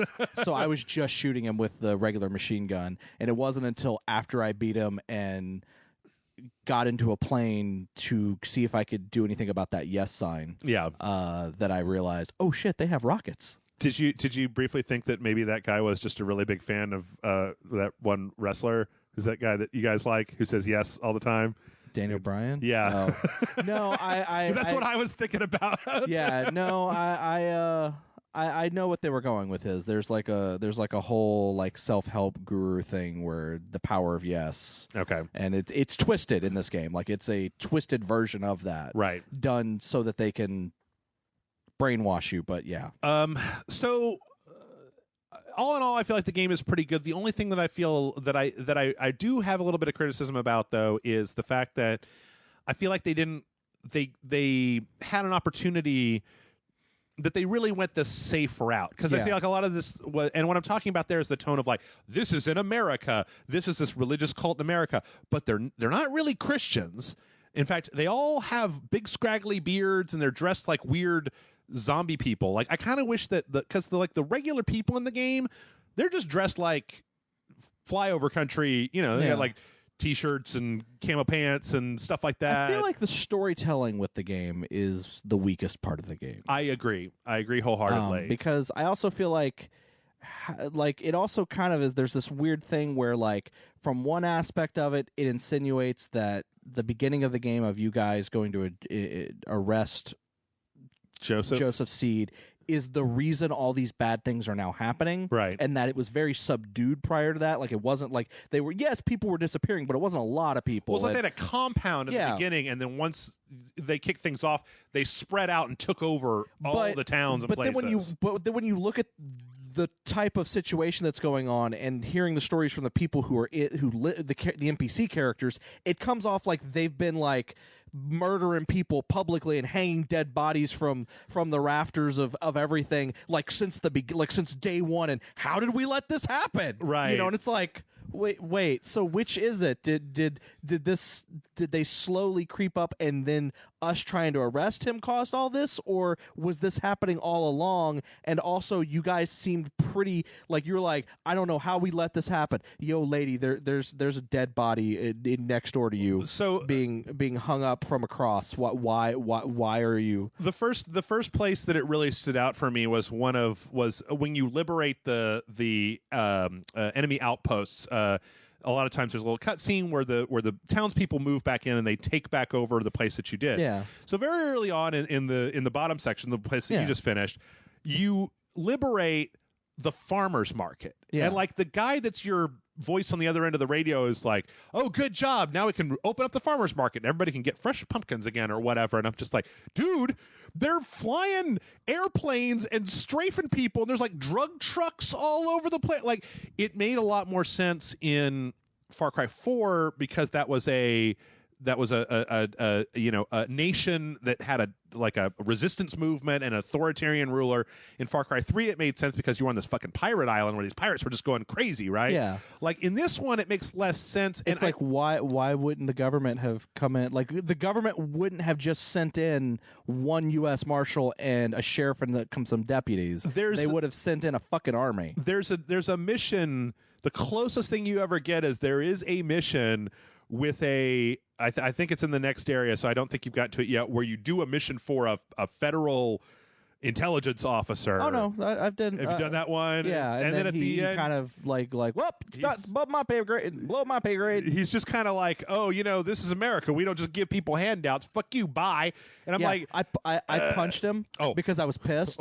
So I was like, I'm not gonna kill him, but I'm gonna fucking punch him. I punched him. He pulled out his Uzi and boomer killed him, or downed him. And then I picked him up and he was like, oh hey, we're buddies. Yeah, I shot him in the face and he fell down, and then I got him back up, and then I shot him in the face again, and then he fell down, and then he got back up. They got into a truck, and I pulled out a baseball bat, ran up to the truck, killed him through the truck. He fell out of the truck, got him back up again. He got back in the truck. I did that about 3 more times. Then he started trying to drive off, and I shot his tires out, and he got out and started freaking out, and I hit him with the baseball bat one more time and was like, yeah. But there are places in the story that I don't feel hang together, and I don't know if you catch this as well, but there's a lot of, like, I feel there's a lot of scenes when you're captured of just your character being kind of proselytized to by these villains in a way where I'm like, why are you listening to this? Why the fuck are you? I mean, like, in the first one, they got you tied to a chair, but like in the second one, when you were on the Bliss, right? Which I also think is a bit of a cop out, where they're just like, this religious cult, they're just they're drugging people up, and it's a drug that no one's ever heard of before, right? That just turns from a plant that naturally grows in the region. That just turns you into some kind of weirdo zombie.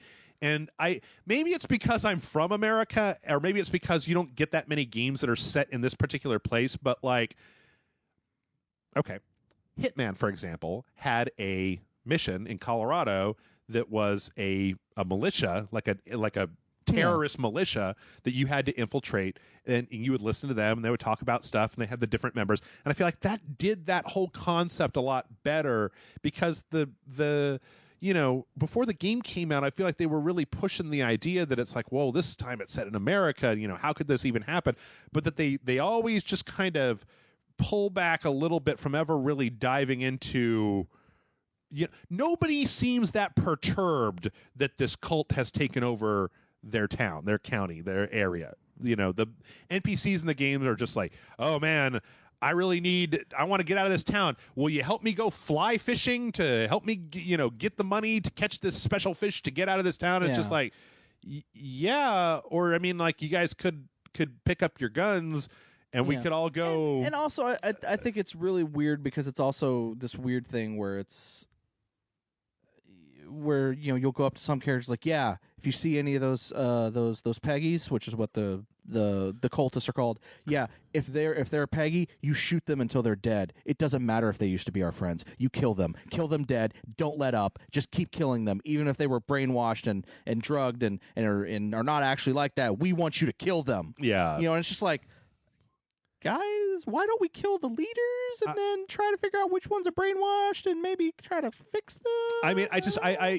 There's some stuff. Basically, what it comes down to is I don't think the story hits because I think that if they wanted to be generic, that they maybe should have pulled back even a little bit more. And if they didn't want to be generic, then they should have really gone for it. They should have really. I feel like that's the biggest problem with the game is that. For this type of story that they're trying to tell, they really needed to go full, like go for it. Like it's like, who cares who you piss off? Fucking go for it. Your advertising, you already knew you were going to piss off those people by your advertising, and by setting it in the game, don't fucking backpedal and fucking go full force. Mm-hmm. You basically took a quarter step and then said, okay, we're good. Just the fact that this is supposed to be this like Montana religious cult, and they've all got a cross on them, but there's no Bible verses. We have a history in this country of some of this stuff, right? They do the radio stuff. They do quote some Bible verses and things like that. And I don't really listen to the radio. There is the religious station which does play the hymns and stuff like that. But when John Seed, he actually does quote Bible verses at you. Okay. I guess that it's same also with Joseph Seed. He also quotes Bible verses at you as well. Okay. Then I feel like I don't know. It's just a little weird that all of the. All the people that are part of this cult are dressed in weird rags and have big beards and they look monstrous, and it's especially kind of strange. And I know this is a weird, and again I feel like that's done so that they're not making a commentary on a specific type of people, right? But that there's also a weird, and I know this is a strange thing to bring up, a weird coding about how they start to bring in heavier guys to attack you, and there's a certain point where those guys have ski masks on and look very different from, I don't know. I just feel like it was an interesting opportunity to maybe do something a little bit out there, and that, like we both said, they just went real safe with it. They went to try to be whoa, look at that, but I don't know. So I feel like it's a good game. I have no problem playing it. It's fun to run around and shoot stuff up and fly planes and have a dog and I'm enjoying playing it. I'm gonna keep playing it until I just get bored with it or beat it, whichever it is. I do feel like they just did one of their community events, which I felt was kind of meh. Is that the arcade thing though? Right? No. Oh. So the community events are basically it's a thing where they go, hey. Do this thing. If you do this thing, you get X stuff in the game unlocked. And if enough people do this thing and get X stuff unlocked, then everyone also gets another X thing. Is it a skin? Literally, it's a reskin flamethrower. It's hey, go burn X amount of animals without using a Molotov or a flamethrower. So in other words, you just use incendiary bullets. Yeah. And kill Go to a farm and kill a bunch of cows with incendiary bullets. And then it's hey, you did it. Here's a gold-plated flamethrower. Oh, everyone did this enough, so here's a special costume that none of this matters. Right. And that's actually, I think, the one thing I will say that does bother me is that they have, in the game, they have a weapon. Right. And then they have, the prestige version of the weapon. Right. There is no difference between either of those weapons, other than one has a kooky little skin on it, Right. color skin on it. There's no difference. Yeah. And it's like and I somewhat get that, because then, like, if people are paying real money to unlock stuff, they could be, they could get better weapons because they were, unlocked, and they don't want to do that. But only at the it's beginning of the game. But at the same time, yeah, no, I agree, because I've never run into a situation where I don't have money. Yeah, the character, the militia guy, I forget what his name is, because they're all J names, I feel like. The militia guy, when you beat him, you get a 50 caliber sniper rifle, his 50 caliber sniper rifle unlocked, which will kill anybody in one hit. Well, by the time I got there, I already had the regular 50 caliber sniper rifle unlocked, and that one had a silencer and a bigger magazine on it, and his couldn't be customized. And I was just like, why would I ever fucking use that? Yeah. Like, I've got better stuff than that, so why? Yeah. And it's just like, it's a little disappointing that, that it's literally like, it's like, I don't know, maybe I feel like those prestige skins for the guns should do something. I understand why they don't, but it kind of just feels like a hollow gift. Give me a reason to spend 3 times the amount of money on that weapon. Yeah. As opposed to just buying the same base weapon and putting everything I want on it. Even if it's only like minor, like 1 point difference in one of the trees, Sure. one of the stat of the weapon. Man, like, just make something if they different. had like a handgun, but it was like, oh, but all the bullets out of this are incendiary bullets, I'd be like, I would totally buy that. Like, that sounds fun to get that, and then just because I don't ever spend any money on the special ammunition types because I just run through them. Yeah. But yeah, so I mean, I feel like there's some stuff like that community event. I feel like was a little bit of a letdown. Was just like, okay, whatever. I haven't played any of the arcade stuff yet, but I've heard there's some really good stuff there too. Okay. I heard someone made a basically a PlayerUnknown Battlegrounds type map. For and like actually are like. And you can actually play 100 people on? I don't know if you can play 100 people, but if I'm not mistaken, they're supposed to release like a Battle Royale style like DLC expansion. I wouldn't be surprised. It's not any part of the story switch. Anyway, No. Far Cry 5, pretty good. We're already eating up time here. Let's see some. I like it. No. It's fine. I think I like it probably a little bit more than you do. Yeah. But I also acknowledge it's got some serious problems, and the problems are the story. I really like Far Cry 4 a lot, and I went back to play the beginning of it, and I really, really, really, really like the opening scene where Pagan Min comes in and he stabs that guy, and then he's like, get a selfie, and then he's like, you and I, we're gonna fuck shit up, and it's playing like, should I stay or should I go by the Clash? Like, it's got a really nice stylish beginning. I like the way that in Far Cry 4 you had the ability of supporting. There was like a brother sister that were running the resistance, and one of them was like, no, we should stick to our morals. The other one's like, we need to we need I would have liked something money. Like that in this game. So I felt like that was interesting. I thought Pagan Min was a better bad guy. They've already foreshadowed that there's going to be some kind of weird choice at the very end of the game, and I haven't gotten there. I don't know. Maybe the end of the game is going to make me feel totally different about it. So if it does, and I haven't touched arcade, so maybe I'll play some of both of those, and then we can see where we're at. Anyway. MailerHLA.com is the email address. The first question this week. So we only have 5, and a lot of these are very short. So I feel like we got no problem. This person did not sign their email. John, would you like to make up a funny name? Sure. Ferdinand Fitzgerald. Okay, Ferdinand Fitzgerald writes in and says, don't know if you saw my question on Twitter, but will Jeff and Cargill be playing Detective Pikachu anytime soon? This is from, what was it? Ferdinand Fitzgerald. I'm a fan of alliteration. Okay. I should work for Marvel. Yeah. So anyway, this person asked me on Twitter, hey, are you and Cargill going to play Detective Pikachu? Okay, let me lay this out for you real fast. I would love nothing more than there's nothing out right now. We played Age of Barbarian with Matt for one of the videos this week. I would love nothing more than to be able to play Detective Pikachu. Here's the problem. There is no output from a 3DS to your television. Yeah, they really need to release that on the Switch. So these are the options that I have for playing Detective Pikachu. Purchase a modded 3DS that does have a capture device attached to it. These run between $200 and $600. No good. There are some places where you can send a 3DS in and they'll do illegal mods to it and then send it back to you. These take 6 weeks, and a lot of them won't do it because they're just little one-man operations, right? also difficult. Emulator. I'm going to be real upfront with you guys. We were going to play Detective Pikachu this week. I found a 3DS emulator. I said, okay, I will buy the game legit. I'm not taking any money out of anybody's pockets.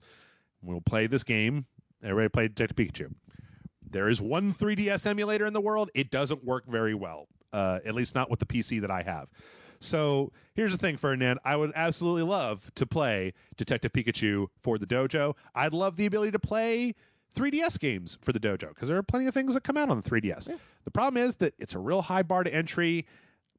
Emulators don't work very well for it, and modding out my 3DS is difficult. If Nintendo sold a thing for $200, a cradle that I could put the 3DS into, or an add-on like on the GameCube, I would buy that in a heartbeat, but I just don't have it. If somebody out there has a good solution to that problem and they would like to email me and tell me about what that good solution is, I'm more than willing to think about it. It's just, while I would love the ability to do 3DS games on the show, there are 4 a year maybe that would be so it also represents a very large investment for a very low return. So that's it. Okay. Anything to add? No. Okay. Because that was more of a you question. Yeah. Our next one comes in from Julio. Julio says, "Hey, Jeff and John. I want to talk about the hype cycle of AAA gaming. Oh shit! After going about over the release schedule for games I wanted to play in 2018, I have to say no title this year is making me super hyped or overly excited. While I'm still wanting to play games coming out this year, Yakuza 6, Kingdom Hearts 3, etc., I just don't have the excitement that I had for those blockbuster games that I used to. Metal Gear Solid 5 and Final Fantasy 15 were the last games that I was super hyped for, and both of them disappointed me immensely. So, Jeff and John, am I being a pessimistic person, or do you understand where I'm coming from? Thanks, Julio." I like the way that those are the only two options that Julio gives us, is like, am I being pessimist? Like, do you understand me, or am I just being a jerk? And it's like, no, dude, I understand where you're coming from, but I could totally get that. What do you think? Or what are you excited about 2018? Or no, maybe the question is, are you excited about the things coming out this year as you maybe have been for things of previous years? I was really excited for Far Cry 5. Yeah, no, it's been I weirdly was like, I have a weird relationship with Far Cry 5, but I'm weirdly excited, so I'm going to buy it digitally, pre-order it, and download it, and I went, oh, it's a Far Cry game. Yeah. But it's a good Far Cry game, mechanic-wise, so I'm going to keep on going. Yeah. But as far as, like, am I, like, really super excited for anything that's coming out later this year, I feel like I kind of am excited for Yakuza in a weird way. Mm-hmm. And I also feel like I'm kind of excited for God of War. Like, that's kind of a big one for me. Mm-hmm. But even then, I don't know if there's anything I'm like super like OMG excited about. Like, I can honestly say I don't know if there's anything I'm super excited about, but I don't know if that's a. Like, I feel like for me, this time of the year, I'm not excited for anything. It's not until like E3 that stuff gets announced, and I'm like, oh shit, I can't wait for that game because it's suddenly in my face, and like it's being bombarded. I'm being bombarded with excitement. Mm-hmm. Especially if it's something that I didn't even know was coming out. It's whatever. Well, I also I feel. Oh, I'm sorry. Do you have more? No. Sorry. I feel that we are in the dip, that like when this generation started, and it kind of, I feel like the first year or so of this new generation, everybody's kind of like, or there was stuff that was announced that was on the horizon, but it wasn't out yet. And then like, as it went on, we started to see things like Final Fantasy 15 or Metal Gear Solid 5 or, like Bloodborne or things like that, where they were announced and then they came out and then we were all like, yay. Overwatch, is a good example of that. Yeah.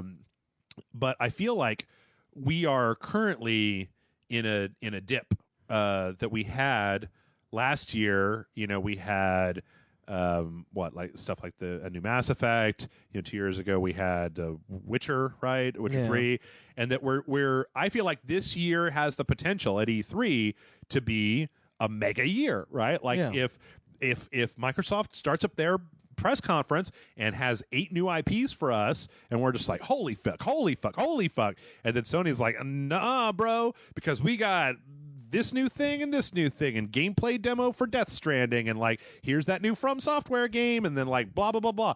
Is that I feel like we're at the kind of the bottom of the trough where you have a lot of new stuff that's come out, and now we're waiting to basically get the new announcements for new stuff, that then we're going to have another big group of new things that come out.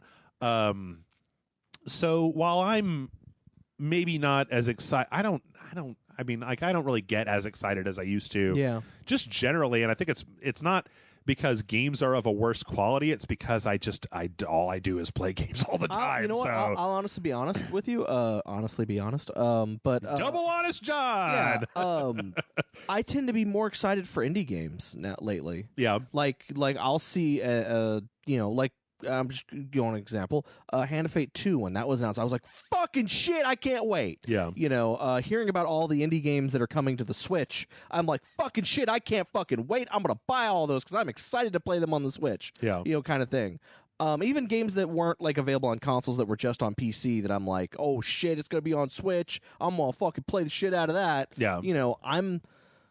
Like I said, I tend to be a little bit more excited about that sort of thing than I do for like the AAA games that are, like your God of War and Halo, and like, which there's no Halo game coming out right now, which I assume there's going to be something announced at E3, and then suddenly, 12 years later, a new Halo game comes out. Oh yeah, Metroid. We'll probably be seeing that. Yeah. Did you see that gameplay for Biomutant? Yeah. Or no. Yeah. Mutant Year Zero. Oh, with the duck and the pig guy. Yeah. Looks good. Yeah, looks real good. I don't know. I kind of take this stuff as it comes. For my money, the stuff that really gets me excited generally is from Kojima, and it's from Software. I'll be honest. Devolver. Hey, Minute came out this week. I beat Minute. Minute's real fun. Took me about 2 hours. Yeah, Amanda said she really, really, really enjoyed watching you play that. Yep. It was good, and there's like a new game plus, and there's a bunch of different stuff that you can do. I only got about 68% of the things that were in the world. But I get excited. I think that the other thing is that, like John said, and like I said, wait until after E3, because there's probably a lot of stuff that we're going to be seeing at E3 this year. So, yeah. Yeah, and I've also, had a lot of disappointments. So, obviously, that's what you brought up in your emails. There's been a lot of disappointing hype as of late. So, it's easier to just I feel like God damn it, why is stuff blanking in my head now? You're very tired. You're a very sleepy man. I'm kind of out of it today. But Xbox, the last exclusive that they've announced that is not fucking out yet. State of Decay 2. No. The other one. Sea of Thieves. No. It hasn't come out yet. Crackdown? Yes, thank you. Okay. Crackdown. I was super excited for that when they first announced it. Mm-hmm. I could give two shits at this point, because it's just been long disappointments over disappointment of it not coming out, and hearing news about how it plays and everything. So, Okay. I will say I'm excited for Soul Calibur. Okay. I am excited for I am actually genuinely excited for the new Soul Calibur. Oh, you know what? I'm really hoping that we see Cyberpunk finally get shown off at E3 this year. Yeah. Those are some of the big things that I'm interested in. Cyberpunk, I want to see some gameplay from Death Stranding. This should be the year where at E3, at the Sony conference, that there's 10 minutes worth of actual Death Stranding gameplay. I feel like this is the time. This is what Kojima does with the big cinematic trailer, second cinematic trailer, third cinematic trailer, and then finally we're going to get to see some goddamn gameplay. Whatever that thing is from Software, whether it's Tenku or Bloodborne spinoff or some new IP or a Togi or whatever, something.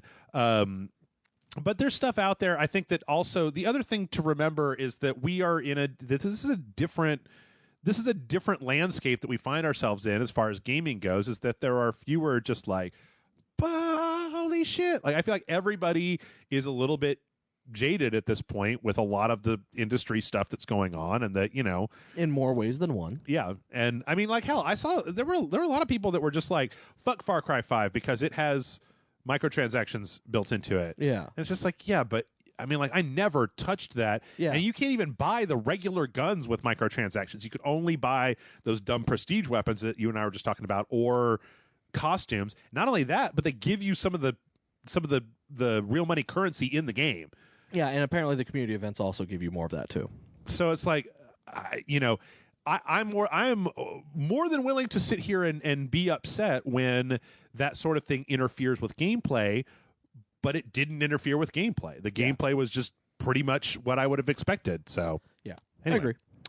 I agree. Let's see. Eddie writes in and says, "Yo, Jeff and John, saw your Facebook post about wanting more questions for the podcast. I decided to send you a random-ass music question.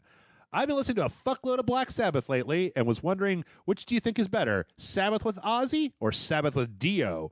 Personally, while I love Dio's album to death, and while he is probably my favorite metal singer of all times, when I think of Black Sabbath, I usually think of the first 4 albums with the original lineup, so I'd have to say Ozzy Sabbath. Thanks for answering. Been a fan since the dawn of the loading bar days, and may the Dong Lord forever be praised. Love, Eddie." Do you have an opinion about... I agree. I pretty much agree with what he said. Yeah. Dio's fucking metal as fuck and fantastic, and his catalog of Dio is just, and even the stuff he did with Black Sabbath was fucking great. Yeah. But yeah, Ozzy, the Ozzy Black Sabbath is kind of a notch above. Okay. I agree too. Plus, I like Dio on his own. Yeah, no, Dio on his own. I like solo Dio. Oh, Dio on his own is even better than Dio with Black Sabbath. Yeah. But like kind of like Sammy Hagar with Van Halen. Yeah. Like Sammy Hagar on his own, not the best, but it's kind of better than Sammy Hagar with Van Halen. I agree. Okay, we got another one here. Matt writes in and says, "Hey, Jeff and John, how do you feel about allies in games being depowered to make the player feel more powerful? To me, it just makes them look horribly incompetent. A recent example would be your buddies in Call of Duty World War II can barely take out a single enemy. Lil patron until the Dongcher. Rage Apocalypse. You know what I mean, Matt. What do you think about that? Does that ever bother you where you have, where they put you in with a squad? It's funny, going back to Far Cry 5, we're talking about this week. Your allies in Far Cry 5 are remarkably competent. Yeah, yeah.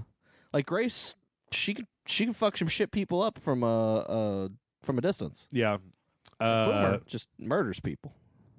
I like Cheeseburger quite a bit. I have a feeling I'm going to like Cheeseburger as well. I'm actually also looking forward to Peaches. Yeah. Peaches is pretty good just because she has the stealth kills. Yeah.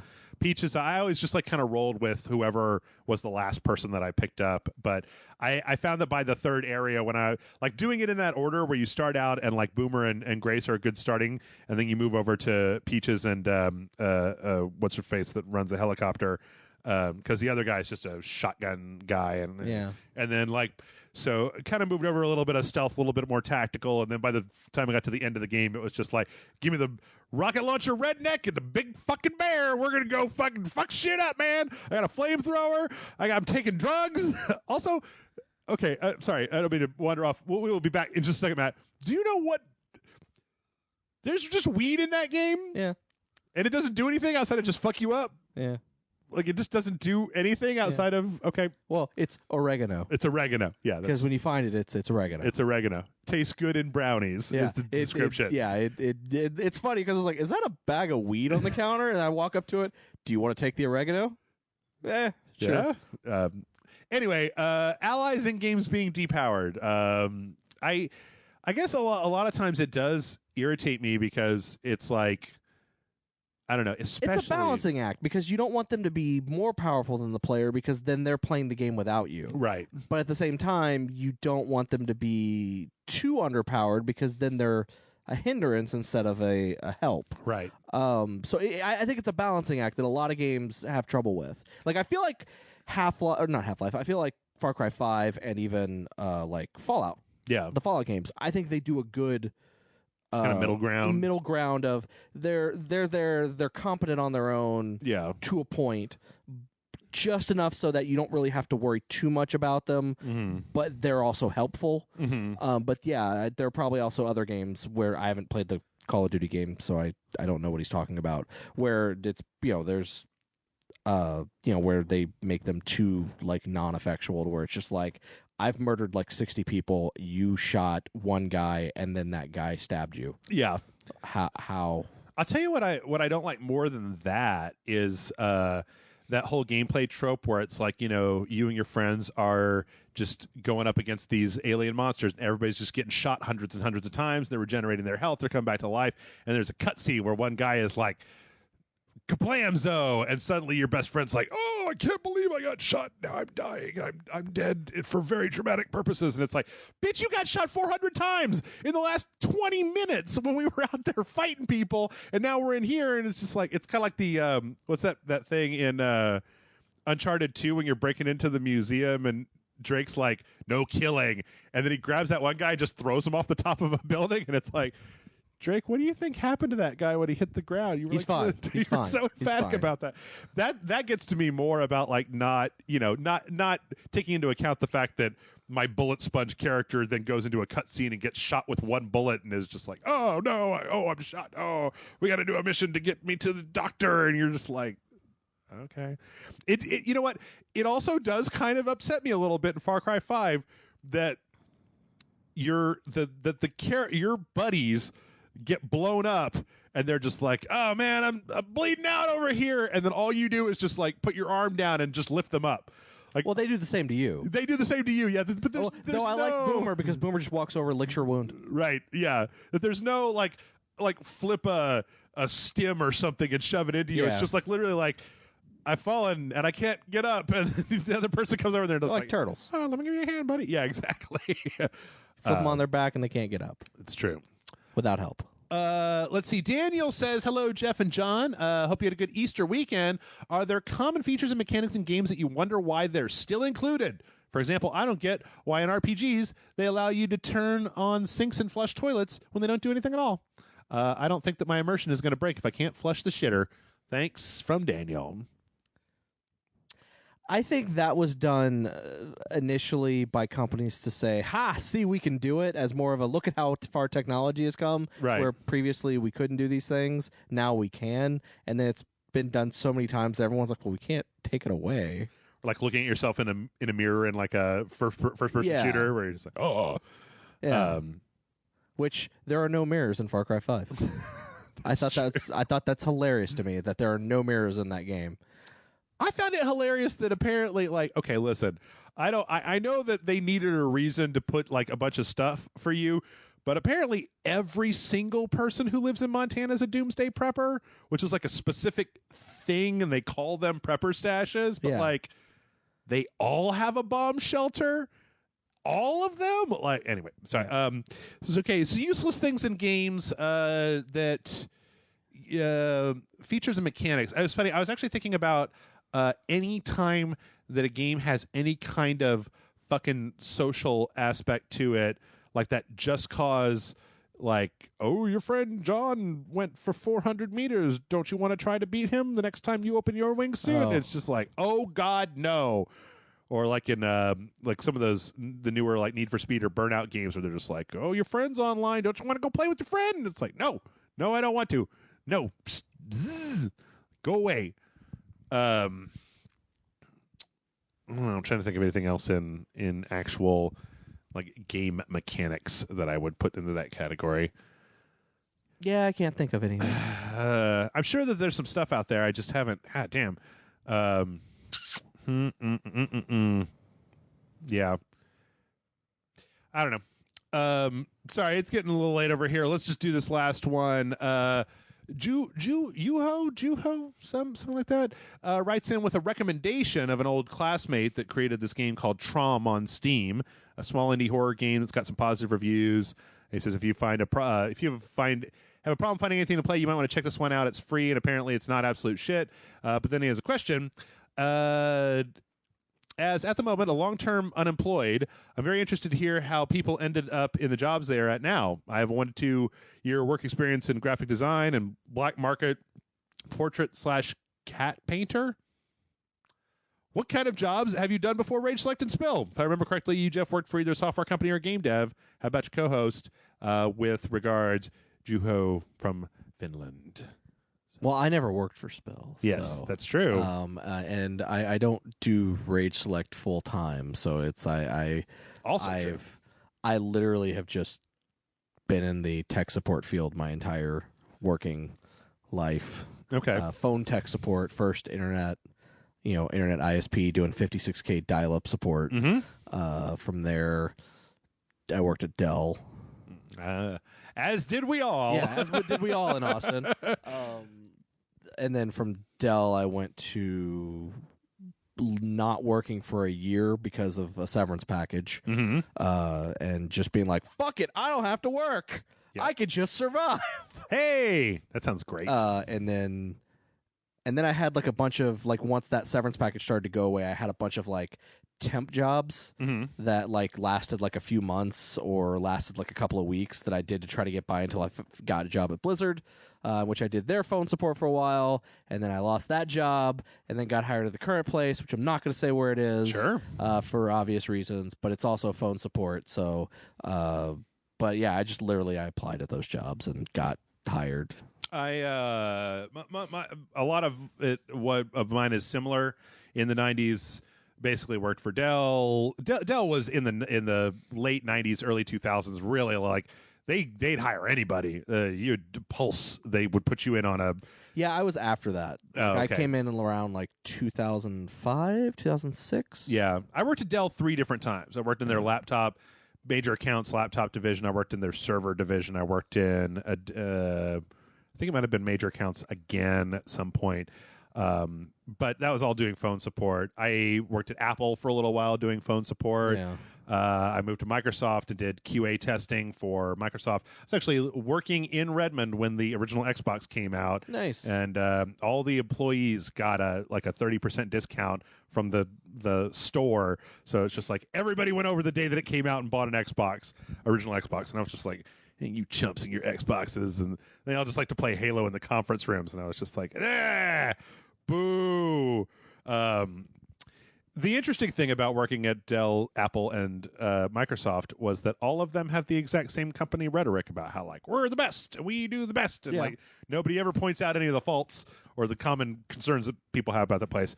No, I will say one of the funniest things I had is that I working at Dell. I actually, most people were like, "Oh, I hated it. I worked in their gold company support, whatever, and it was the worst job ever, and fucking hate this place." I am one of those few people that I know that actually, for the most part, enjoyed my time at Dell. Like, literally, the only reason I left is because, like, I got hired on. They went, what would you like to do here at Dell? And I told them, and within a month, I was doing that. Yeah. And then they went, well, what would you like to do next? And I'm like, I don't fucking know. And they're like, well, we've got this other thing over here. And I'm like, all right, I'll go do that.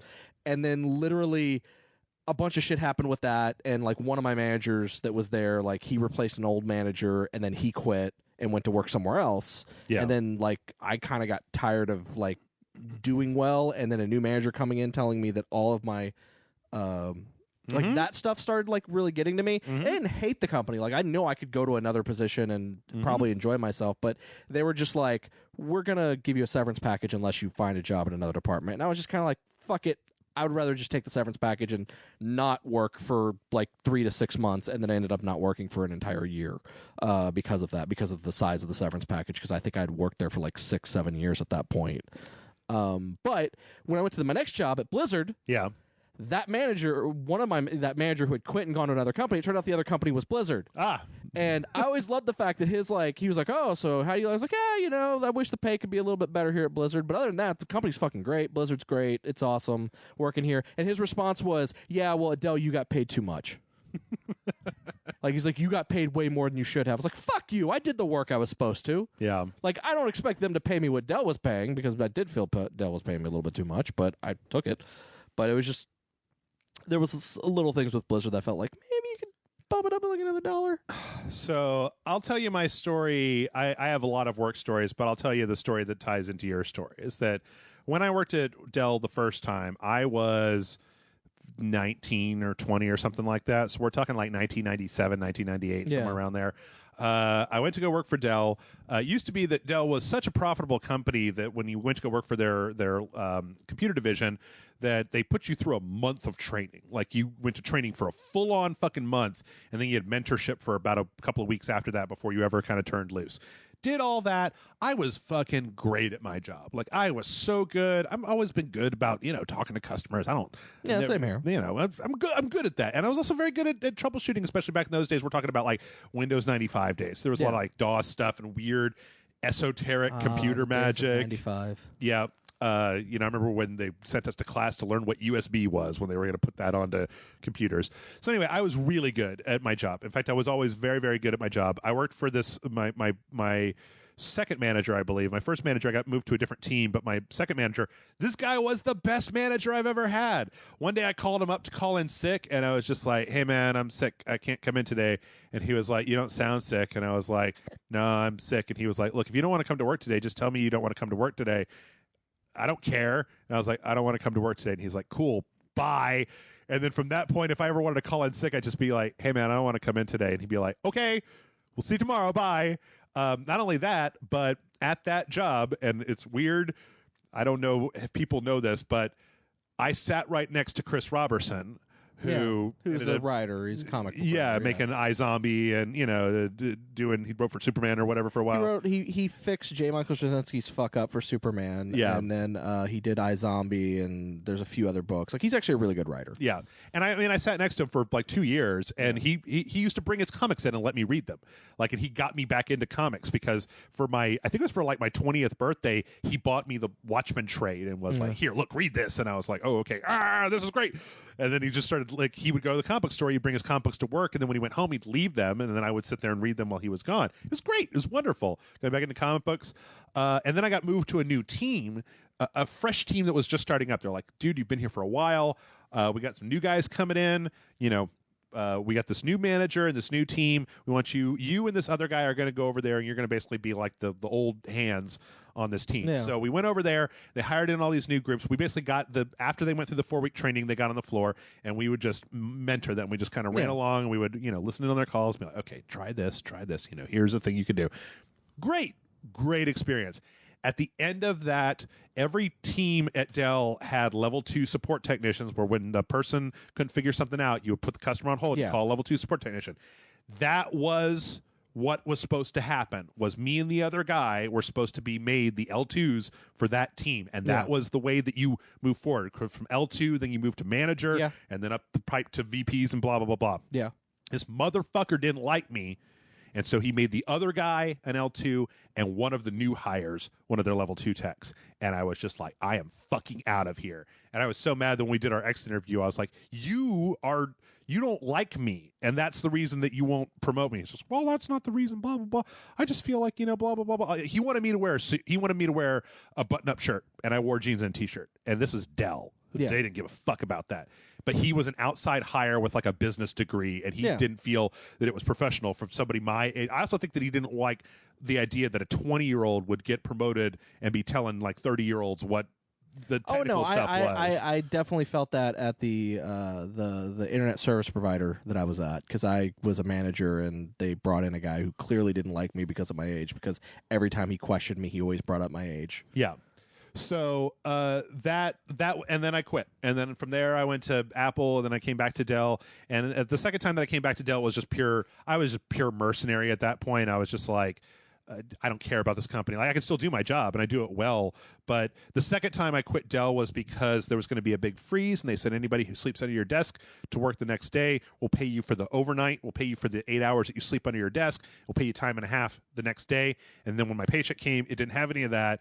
And then I went to because I was a temp, I went to my temp representative and was like, hey, why is this so low? My manager said that, like, if I stayed here, that I would get paid double time and a half for sleeping under my desk for 6 hours. And that lady was like, well, that person's not your manager. I'm your manager, and I didn't approve it, so you're not going to get that money. And I was like, all right, that's cool. So then I just called out whatever the fuck I wanted. I was just like, I don't give a shit about this job.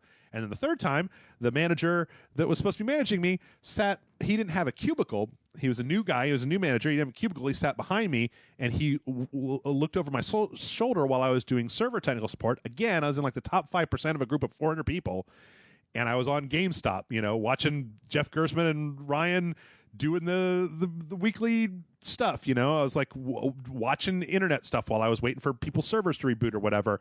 And so he sat behind me, and then one day he tapped me on the shoulder. He's like, you can't be looking at other websites while you're doing this job. And I was like, what? And he was like, you have to just if you're looking at anything, it should be support related. And if it's not support related, you shouldn't be looking at anything else. And I was just like, I quit. I just, that's ludicrous. That's a ludicrous thing to say to somebody that they can't do their job. And it wasn't like if I was doing a bad job, I would understand. Yeah. But all three of those times, management totally just boned me. I probably would have stayed at Dell. And had a shitload of money at this point in my life if that one guy hadn't fucking had a problem with me and had rightfully promoted me, because I knew all the people. Anyway, saltiness. I didn't even realize I had this salt left in me. That's our podcast this week. mail@rageselect.com is the email address. Please send in some questions, or else I'm just going to tell you more stories about John and I are just going to sit here. It's going to be back when I used to work at Subway. I never worked at Subway. So. I did. I'll tell you all the juicy dirt about Subway.